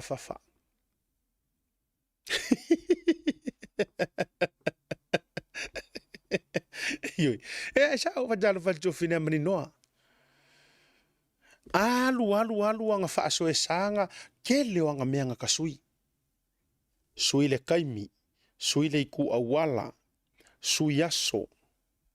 E vai meanga sui er kamalo. Sui ia le kula fongo whamasingonga. Vave pasia ai sui nga ia lua ulu ua o whamasingonga ua wha ai pawa. E vai meanga sui er kamalo. Sui ia kama ainga mai le kuuoki o le kulou. Tu wafu o le ao le malo a le ua pule ai ia kapengeka. Aruaku sui le whaalanginga o le pale menge o Samoa o le fonga whikalai o le fonga whitalai o le mauta ai kuaku i malonga pale mia o i orka ika i o le moka. Wako sira fia o koukau o tautau are you with me? E sa o whaia o ngā maths ngā sai pēsenga. Can you see that? Ioi. O mea ia ngā makua ka sui, ngā o mea ka sui ia, e moe le toi ina o mea umana ia manao iai sui. Ia lalanga. O la ula fesili. Ai se ale mafua anga e koe ngau wai ka kou lea e pepese pea. Famai, esilia kuila epa sa, esilia kuila epa. O le ale mea sa whai le HRPP. Le ala la whai atula utala. There's no tomorrow, there's no future for HRPP. No more. Yes, there's no more. O le matua to a tele ia. O le matua to a tele o ila tole la asui. o ku akasi. Ioi. Sui paki, maybe ole a race mai ngisi paki runga. Yeah. Ole tele male anono ai. There is no tomorrow for HRPP kalo fai. Talo fai le pati e alu lo ma fau ia ilantou na tau wasasaina le nei pati. Fa mawina lo lato wafu ma lo lato toto. Lo lato tautua ma lo lato sa ili malo sa iai. Va ai kolone. Polata i vau fosi. Ya. Ka kere kau ko hawa ko si la fia malava. Le afa vitale. Ko akele, mare ko akele. Luanga lau leva ulakamu. And so on and on and on. Le ango wai. O le melna le ta te whaia duai. E le se ka mai palasi a le paule o paua le HRPP. There is no more tomorrow. Nothing. O la ufo ila lea ku o lalo ya o e lea ke sanga malo vale o e tulou le te sanga mai maufuolo kai mi malo sa vili even ia o tou le tou no sui pa o fai pule o tu malo o la ua lea tala no i tu malo e le se ko me ko e mau nga mea sui se pa ki o kere fea ko ke o le fast no. Leanga maybe e leo nga kusa fo ingia ko fuafuanga nga e kau whaaka akikia. Ma fuafuanga la e whaaka akikia e whaatoto ile tu sa mautasi. Ai o se upua ia ile me ka o le HRPP. Mare ko iai. There's no tomorrow. Yes. Leise mea. E oi vai ku malo whaaparo ka sui ka malo. Ia, o ko vai menga suir ka maloa. Matua i nau uma ia le tangata lea. E whaangalo le afulilingi ma mea sa tā mau, ma mea sa whita i tunga iai. Ko i inga, ma olo mātutua, o e na asa sa inga le ngasuor kai au, ile afuanga mainga o le sa orokonga o Samoa. Pa wale mea le manao iai le tangata lea. Nga olonga ingoa ia wha mawina i mea uma. Sui le aso, tui la epa, sa ilele maria le ngoi. Sui le taimi, tui la epa, sa ilele maria le ngoi. Sui le tu awala, tui la epa, sa ilele maria le ngoi. Sui ave ese le au ma malu le malo, ma le suafa ma siofo, ai tu uai le au le malo, ma le fretua, tui la epa, maria le ngoi. Sui tu fa palota ave ese tu malo fa lenga nu usai ai ave ai fa fa no mera to tele to mai ni tangata ai to mai fa no mera tu le pasa ilele mani le ngoi. And the list goes on and on and on. E o maleleia ia va ya songi male lava ya so o ko lo sui fa masinonga instead o le tasio le pule supreme pule power le al fa masinonga o le a o fa aluaina ia lua pule tu sa uma tu muai tu la epa sa ilele mali le ngoi o ko sila ia awalava ngi ko e manga kuainga tamasese le alofi o le na masaalo na toto. Ia awalava ne toe mana tuaina la waki ma moe na mulau ulu. Ia awalava ne toe mana tuaina toe ina tam mama tinao le mau. Mau apule matumua. Awalava ne toe mana tuaina leulua ipale mia. Mata afa fa muina mulinu ule lua. Awalava ne toi mana tuaina. Oe na fata atitia ina ala fua ma mea umalava. Ia kasi arkangaka e mga kuopea. Ia tala noa sa moa i loo ingoa. Oko sisila. Ouch. So le asi. O ai na avea fai fe au e ave le whamasinonga o no o tau leu statai te tongi a tau la fona, tu la epa, sailele, maliele ngoi. Alo ke whai akuai. E le lava la ia mea e whai mamori mau, oe lea e ke ngai au fans, HRBP fans, thank you for tuning in, thank you for watching me right now. It doesn't matter o te le popole atu pe le anga mai au komingi, paule mea e palau vale o na poloka le oe. Ai a e dalanoa mai ai isu o lau vale fua. But thank you for watching. Wai le misi, thank you for share kango share kulika puklame. Yeah. E le lava e ngei mea e whai mamoli mau. Ko e sui fo i mana ia vai le sira fia o markokeli. 5 tausanga i te ao ai o le malo.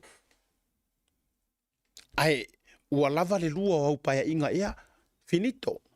Se vai kako o le kaika inga wha kumu o le malo. Ai manga o le pale mia, a o le pale mia. E le se mea ku hoki na ngā mea. Ngā le 5 kausanga ma filifili e ka ngaka.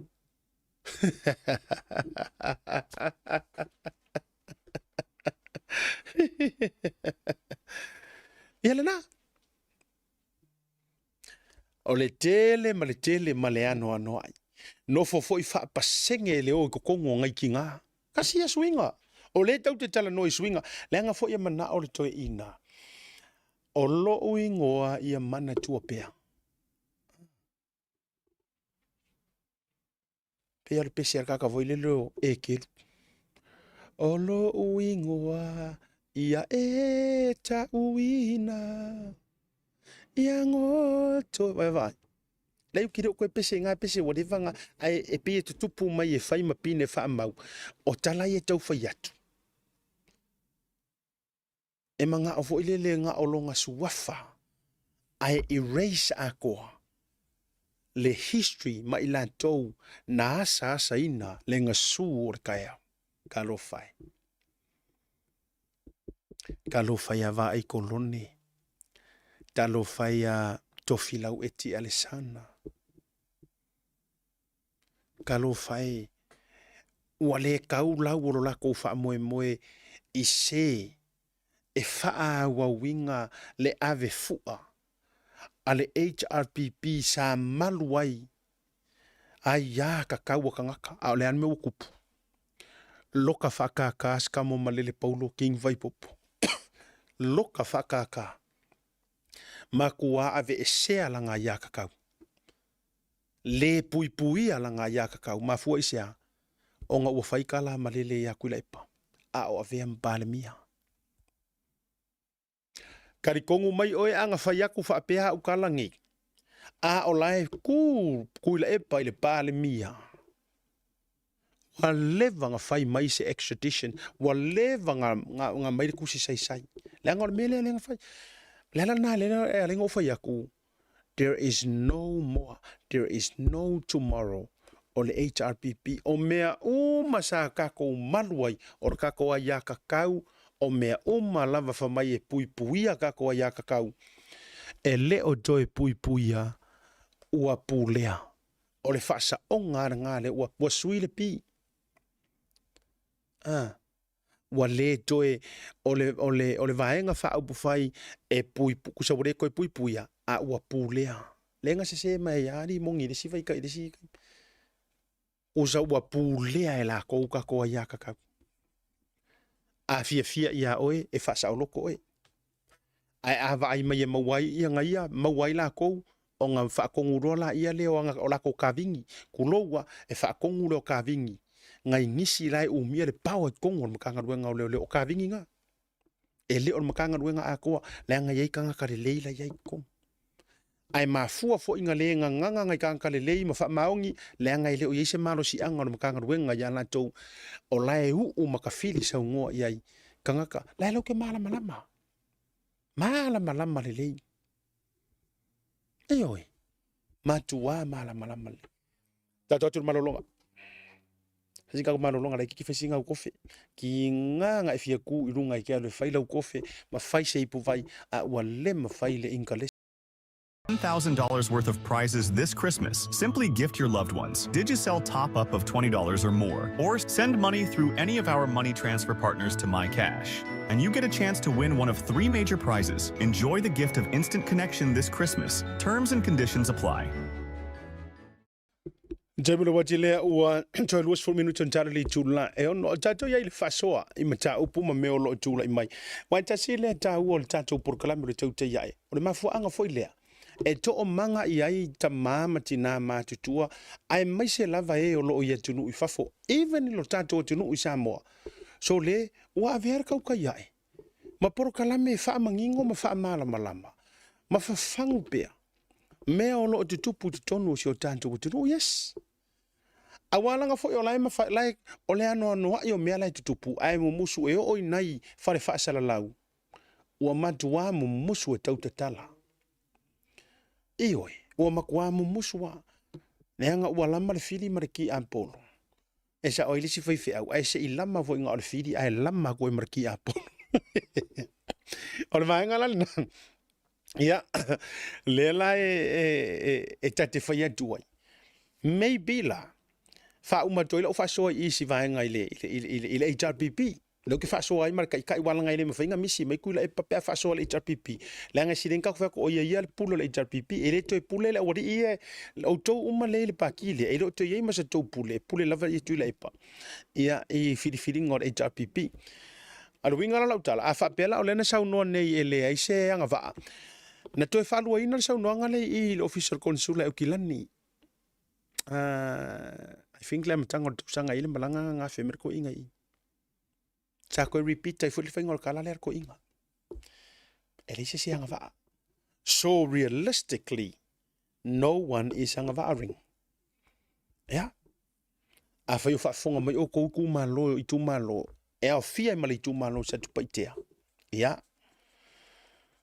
ele se ka ko me manga ya ole pro ke kinga o mangwi ka ko ku malo or poro ke ki malo or fast ele se pro ke ki HRPP fa fekaya le anga ngai ka yu le afo le fai puli after that to fai puli ilana nga luenga ma le fai fa le ma le fai ia sa or ka ko poro ke a le upo mongi ele ongi mea le HRPP o mea le fai nga malo le ku le mai lono winga e te tau fo ona yai se sui tau va e lalo fa malu ale fast e te tau ona tau va walanga ele ka walea ko inga vaenga fa pea mana e foi si join si vaenga pe ku ko kasi pala si vaenga le foi sui a walanga le mele la tupu la le ngai ai la ka fa lenga nga paule mele la marosi nga marosi ko fa lenga o mai le issue le matua pisa ile taimile nei le malai va lele o lea ua kali le mingiska, wa leva nga fia longo ka kou se kadi le mingiska. Wa leva fo ina fia longo le newspaper le la tau te fia tusi le tala lea. Po lea se kali mai le mingiska, e ana ia le malai va lele, e ona ia le makanga ruenga o le malai va lele. A lea ua tali le minista, o lea le saunoanga ale fionga le mingiska, olo a foa fiti vai. Ele ai se fe au o elea re kama ika I fa urununga le engi usila. Ele ai masau fe au. E ke kau fai ai fuangi fa akongunga. O le VIP e pule ai. Le malo Samoa. E pule ai fo I olo. O I or mingiska. Ele ai ma se or kala. A or koe highlightinga lai a mai ele li poki le angus pepale. Oh, for my Olos airport. Yes. Yes. Like how? What's wrong with that? What's wrong with that? Se e sau wai de kusi ele anga e ki ngale loko. E sau wai de kusi kala. Ore mtua loto ele ala. So what? It's his airport. He's the boss. E pulea. E pulea olo ia ilanga malai va alele lai sa. Ia. Leanga o ia le pule o le malai va alele. Se io o for kai me ke pule ai o ia I sau va alele pepa foi le kongi me fa lea lea. Nga e kusi foi la ia le o ia o oe malau va alele. Le ala fo ile na ya la yo na pule a o tou ia tou me tusi. Le anga pule a fo o kou i kongus pepa. O la fonga ia antu ila e pai tutonu. La utango i tau tala mali ele me lea ina ia wha matala i mafau o kou ia lea. O le ngangana wha porokiki. Pore ngangana wha whainga malo. O le ala ngai mafua ai, e vai whea kuila e pai kai mio kūlai. Umalonga pasia se kūla fongo a se mingiska. O le acknowledgement a ngā, po le wha langinga ngai ave kuila e pai wha langi ai. O le atalian tūle minista e ona ia le tūla fono. O ko whafonga. O le langa o le tau te tapisa. E le o tali atu le mingiska e anga ia le whamasingonga. Mai vai oi. O nganganga whaporokiki. O nganganga whawhainga malo. E le mala mai le au si konti. E oi. A o la fo I inga whainga pasia se kula fongo malai valele, pasia se kula fongo whainga paroka, pasia se kula fongo le whamasingonga. E kua I runga kuila e pai kai mia o le fongo. O lea o a saunoan tule minista e ana ia le tula fono. E pule ai, longo winga, a pule o le kula fongo o le malai valele, e pule ai foi o inga.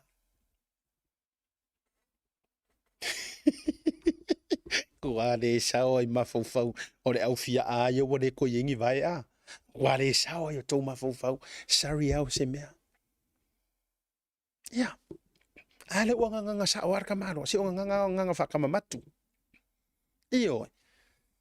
E pule ala ka mai kulo, e pule ala ka masafa ia. Ilanga malai valele. Se yo over kai me ko erwa ko ila ka mai fasi pule le ala ai makua e o ngo kua mare o mi ngo lo fasi pule. Se ilonga fo erwa ko ka mai fasi pule wa sao.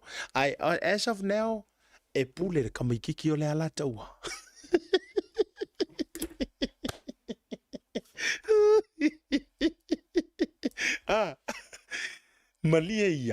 Malia ia o kou ka mai fasi pule ia kou ke wheko lofi soro e au kafa ma tau loto leanga solo ma ti ngā o tau loto. E pule ar ka mai kiki o le moku. Wa o fo e kai mi e pule ai olo le malai valele pule ia. Ia o la ofisiri. O ai sa ingia le land of alele. O ai whakanganga le airspace. O ai whakanganga le landing fee. Le landing of alele makokongi o la ko fees. Ho! O ai whakanganga. Ya, le ngā. E le sa ingia e pale mia. E le sa ingia e sui pale mia. E le sa ingia e fongo whekalai. E le sa ingia e kai o le kua ngai. E le sa ingia e se mingi skalango lango. E le sa ingia e CEO. E pule to tasi a olo da man. E la ngā. E le sa ingia fo kou kenge ngale e karo fai sori. E ai mai mau orkin ki ora au le ia sori. E ka vai e fo si ua ka share sori. E share lo e kaut farangi me lunga. E se lo tau masaro salo. E oi. Le ala na avai foi la oi ai kadi e kuila e pa ia pe a o ngange fuke mangua au mingiska ia what's his name se le sa mingiska fam singonga le pa inga len ki aku ngai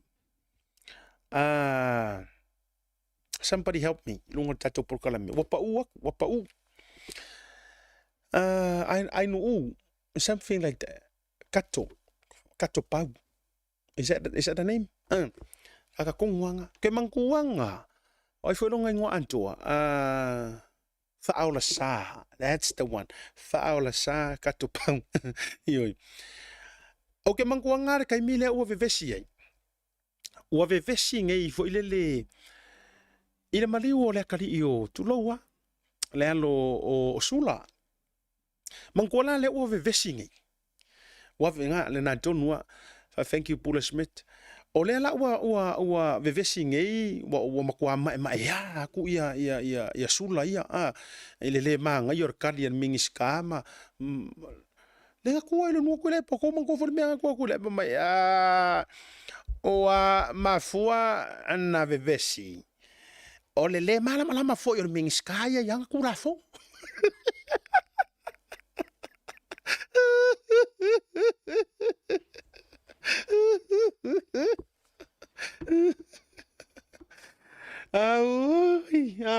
O mai ya. Mafua o nga vevesi. O le malama fo yo mingiskaya ngar kurafo o to fa fonga la ye. Nga. E o ar kanga kaya ngar kurafo. Ua makua confusion vasono ako. Ia le mea la ngai kupu. Lea la ua o le taimi. O i le kau ki whai aku wai. Ua tau sila sa moa i mentality ia o le au HRPP. I'm sorry ya. I'm sorry se whakura ukara lea. Whawhekai i lea tua. Ua anta mamai e sa HRPP. Ma tato wa ia tua le mala tulo o le vaa o le oki le mea. Me i ese. Sui le me ave lango. Aua e ke aru e ke lango i se me maua mai se mea. Ai lango le manguia o kangaka. O le ale winga o la utala. Wa tau sila o tau i le faku le koko e ka i o le HRPP i loto maanganga. O le fatu o le faa feteina. O le fatu o le faa mawalunga. O kau sila i karangoa mai ai. E ka ngofi faa la i kikinga e ta ngofi e tusi mai le newspaper le. Pe i fe ta ngofi, ta umama ina le authority al mingiska e ala i langa sauanga. O kou fafonga. Anga o kuila epa le e karangoa. Anga o li mongi le karangoa. Anga o se faipule le HRPP. E praise and worship. E makua whaia le praise and worship ia lako, o le kusinga o atikolia. Ai wakou sila, o i e momoli mai ai i neitu ai ngā mā fau ka ngaka iei. Le wha maua lulunga ma le wha sausili, e wha pea o la tau e ata mamai. Wafo yo le angavale a lea ku ue kula e pai loko ka ngaka. E ta ula vai tuila epa, e ka ula vai lea lai le pule, o le whainga mālo le iei, o le whainga mālo e valea.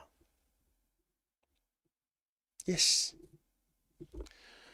E fia ke le ka ure melea o le whainga mālo o le au aifafasa, o le whainga mālo o le au le aingi whailonga, o le whainga mālo i lalo le whale ie.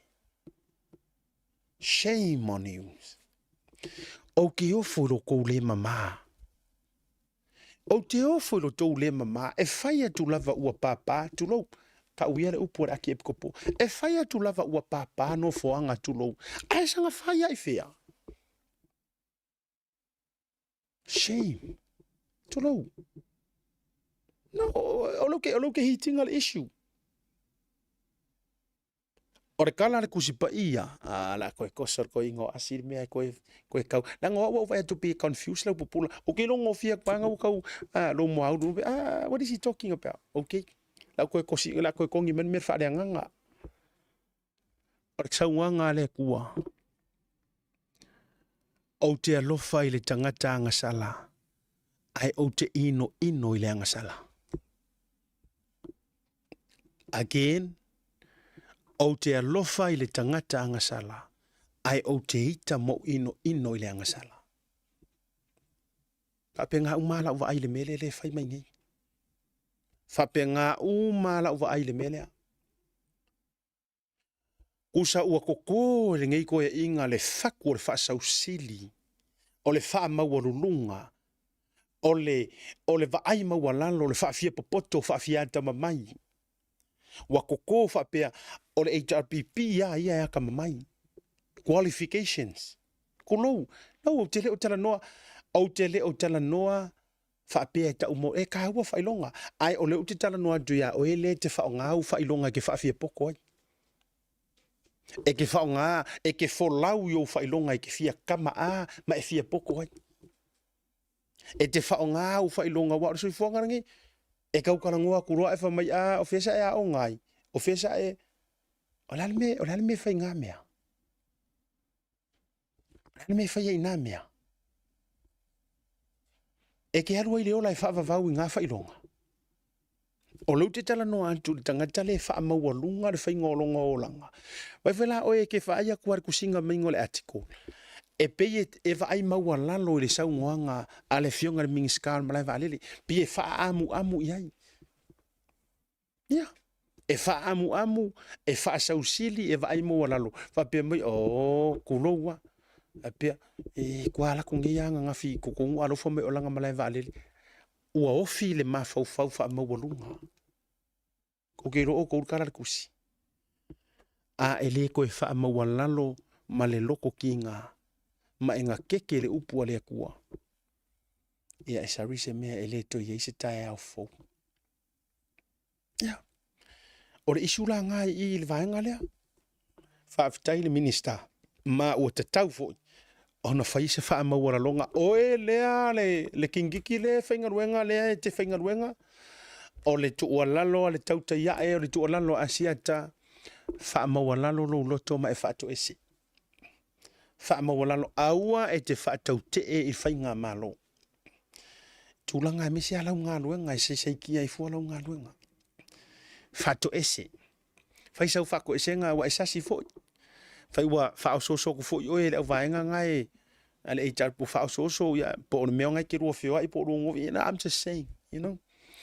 Po le alme ua kupu a fia i fua lau e ngā luenga ia. Lena. Kako ese. A kongua. A le whaia. Ia. E le fia manga kua inga oe o se tangata na ino sia i lea taimi. Le wo whaia. E le fia manga kua inga oe o se tangata na ino sia i lo vai taimi. Ma ie ia i lea tunu umare malo. Ona o sau mea na whai. Ia lea lau o kango kukua kuroloko.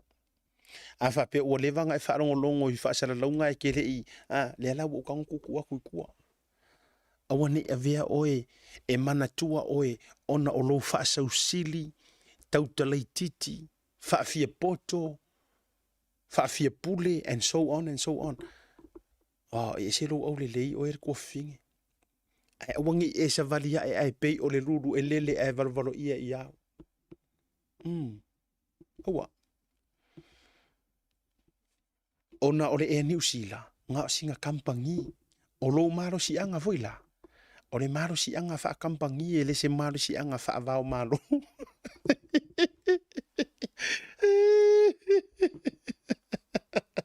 e le nga e se lo fi ata le nga utango ne ma fuano fa tu tala le tu loa I have a lot of respect.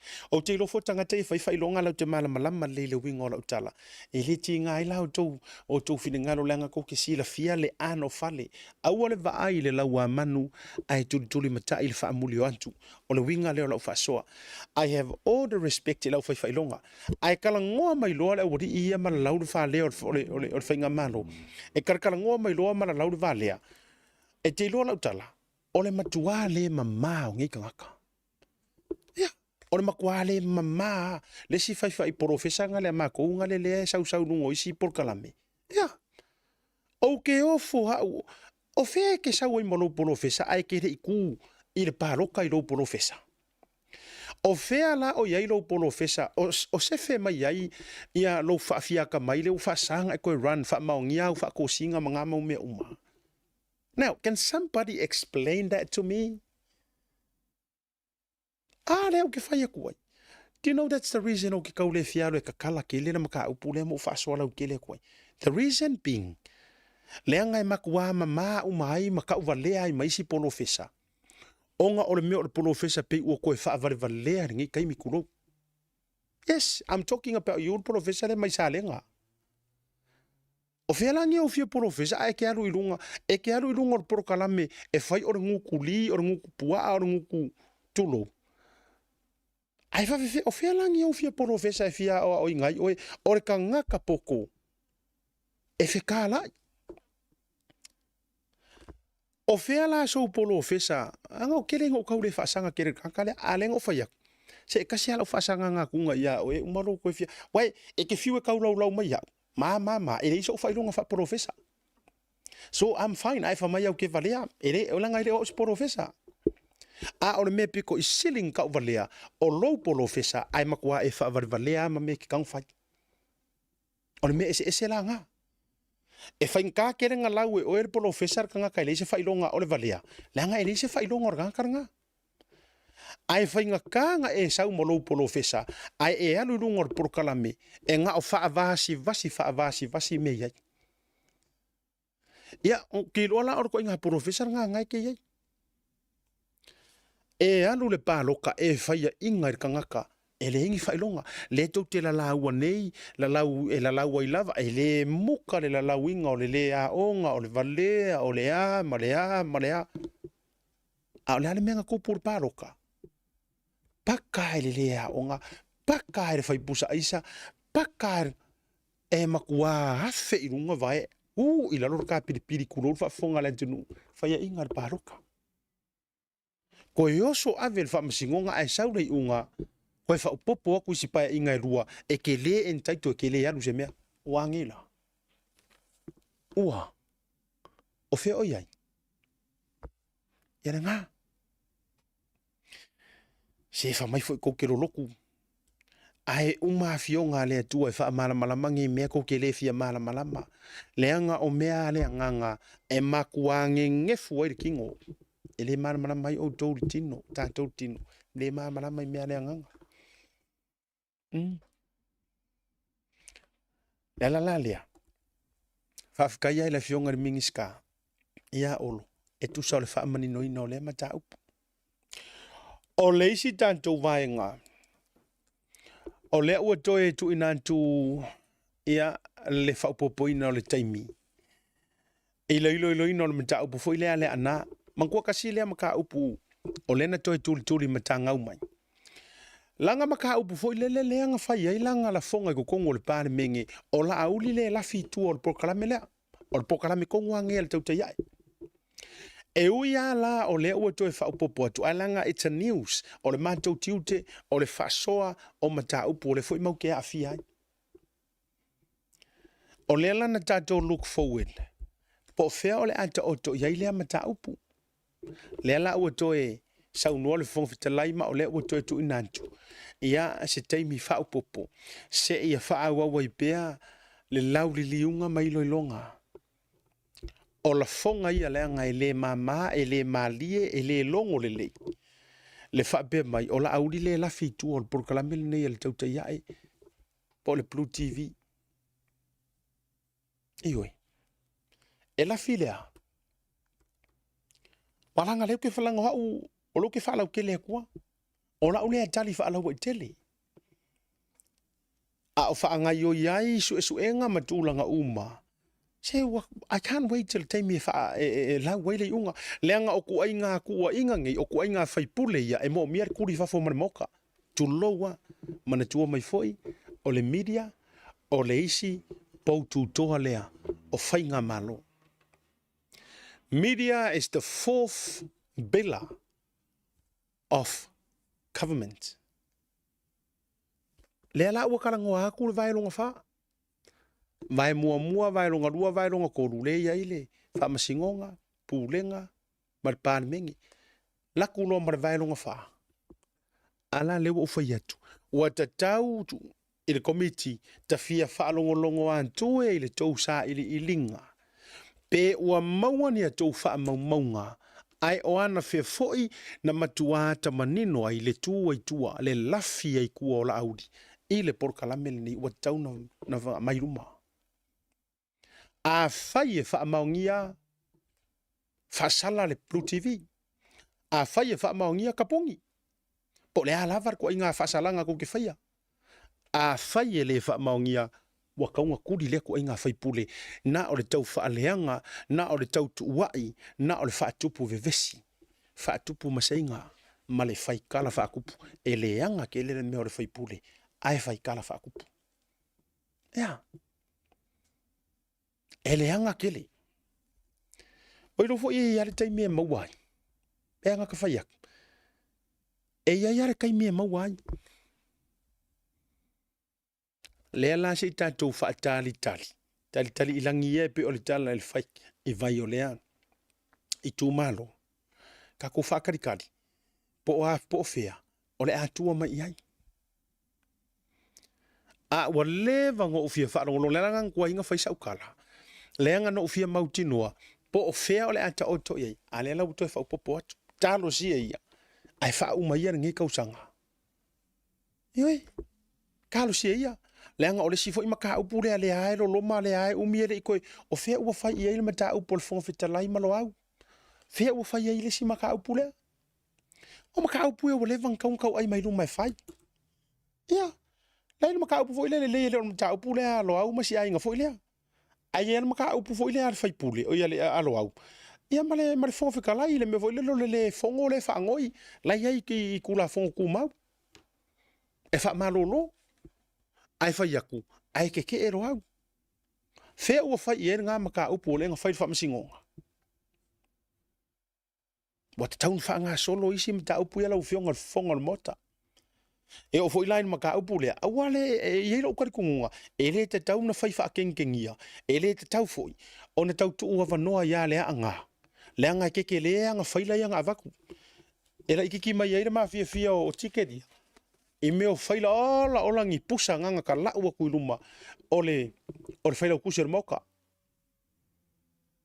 Waka kau wala maua i ngā se wha maungianga. O le lafi la auri kuor pokalame. Wakau. Ai a whai e uma e leise mea. Ai o lea e wha avae le la fonga e wha mai o se māsaro salonga. Assumption. E le mo o mia ngi whai pule māsaro salo vale ko kongo le pāne mengi kulou. Whalau ke le rau kala. Leanga a whai o i le wha avae e le whakuwhakunga o kako kula fongo. E wha avae mai lunga o māsaro salonga. Ke le la le wha le tonu o tātou o tunu. O lea o kako aku o lea e loke i lima o le au māsaro salo. O lea kungu o kako. O lea kungu o mantua i tango lima lua i aile au māsaro salo. Moalanga o le meanga o tou o whaipule whaikula fongo. Na tou o atu e filifili o kou le kungu. O kia koe whauku la fongo. Pa mamalu ku la fongo. Ai a whaila e ngofo wa e māsaro salo. O nga olo wika wa kokolo ae. E mana o loa e whaatau matatau. Whaise mea e whaaleanga i lea kangaka. Whakulo marakala. Ai fesili aku komiki ai sauru whaapea maise kari. O ke māsaro salo a langa ya mama. Wa kaungo e se ngai whaipule māsaro salo. E wakung whaipule maukingoa. Ya. O lea lau toe tolo poa. Tu se tatu tuli mata ita se lea maenga la walunga. Tira sila toa ye. Ya, ayen manatu. O le porkalamele o le nivanga le fiafi. Lavane isu tatu whasoa. Asa tofi. Se tautu whaatasi ia nai vaenga e beino o whaia tu. O le keis lea i le fionga ia loa uma le ainga, si ainga lea e loloma. A leo na mai ana. Tapena iai mani so enga le tatou porkalame. Ono le whatua auto e fo ima le tatou ofisa. Ona whaarua tula ia le tatou tautaia e o la stofi. Ia atoi mani so tatou whaatataranoanga. Pe mo fo ise avanoa e mo e tatou avanoa i Samoa. Ia, e whai e tatou whaatataranoanga. Ai, o le ne fiafi. Ia, o le tatou porkalame lea. Va tele le tau fina ngaro fa tele lava Samoa share le tatou porkalame. Share. O la uto mo fai e toe apa sao ai Samoa. E whaataranoa. Fia mo so ua vanoa i nei. E fai pule ia tulo. Mo leva tele no tau mo fai so ua vanoa i le to fa maulolo. Ta vita a fa peo fa fonga mai i le nei taimi. Mo leva fia mo tu se vanoa fa mole. Ale se ya ule numero sa au mai. Ia e te min tatra no ai le leva na foi le na tula i mai nga malo. Ia na ngata ya le ina lo loma ile se tan noanga na fatonuina. O li foi me fai pule po i foi se spokesperson o le fioanga. Piana tu fai atu. E se foi la fai fesili, e se fai fesili e se umama ko umor media. Ai ia vaenga o te mai ai fia faini nei fesili tu sol tau mata upu pe a mo se avano. Me le se nganga a mena ia velungo o pengo fa mtalanga social media e le fai ingangi kali ongi fofo matulanga. Ai o le manino ma le whaamanino o le tunu ule ala lea. O le whai ele mātou fo i pito la au ina ia whaala. A wai le whaapea fo i le a whaapea kau o kou whaala wiloa campaign o pālo kanga peila ia wha o ngā media. Ai a oi me tau ona fisiringi ia tau o fionga. Ia o na tātou teu luma whale lea ma whai ona. A whiwhio mai. Ia manisi au nei vaenga o le whaatulanga tātou whaatatalonoanga. E foi se whaatatalonoanga o le loma ma le fionga le minista o ngā ruenga. Ia e sa whaatalila wasi toe fo i mai. I nei le tātou ofisa. Ai o taulunga le proklame le tauta ia ne vanga la fiafi. Se ngana o le tauta mani la fuifonga va tele. Ia, au kako ke pole fuai. Ko mingi e pai mala faima. Sau ai, le ia le tātou ofisa, le ia le tātou vaenga. Ia, e ngawha tau lima ma pea wha pea e whaulau karangoa. Toi wha mana tua tule maua ia tiketia. Ia, mo le sailinga o le amio tonu. Ia, fiso tai mai, peon o whaiatu, tau mai, pete e papa au i se meo au kilani. Ia, ona tau atu ma le numera e mauai. Ia, ona tau atu lo le taimi sa o te fio mai e foi le ofisa. Ia, a mei pia e te la talata mai ia ua mawhai ana on the way ma koropu aku. But o le tau te alo i a Sofia Fia. Whela ila so dai o tātou sports talanoa, o le sports talanoa whaai u leo le nei vai aso. Awalange emisia ia ki oe. E toi atoa ile mato au wa ile aso dai au. E tau warunga ile tātou sports talanoa ile tā o le wha. Ia manisi o mata upu manaia. Ia ona wha ua wai pele o le tātou tautai ai le stofi ma le aso whareile. E pei ona masani ai. Ia maruere le fiafi, tō ona siata. Ia, fremalu, alofa tele mo o tau. Soifua mai manuia.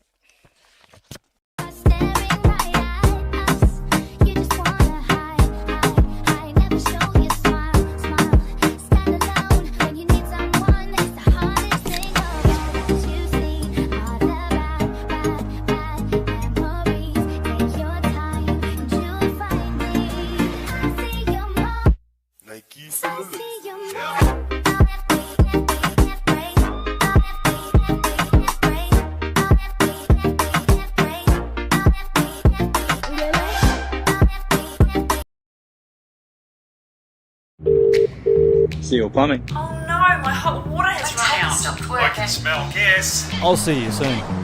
No job is too big or too small. We're here to help. Find your gas leak using top-of-the-line technology. Unblock drains using high-pressure systems or cameras. Gas fitting, water leaks. Replace, repair, job done. Seal plumbing. My hot water cylinder exploded. Help. Did it no hot water? I'll see you soon.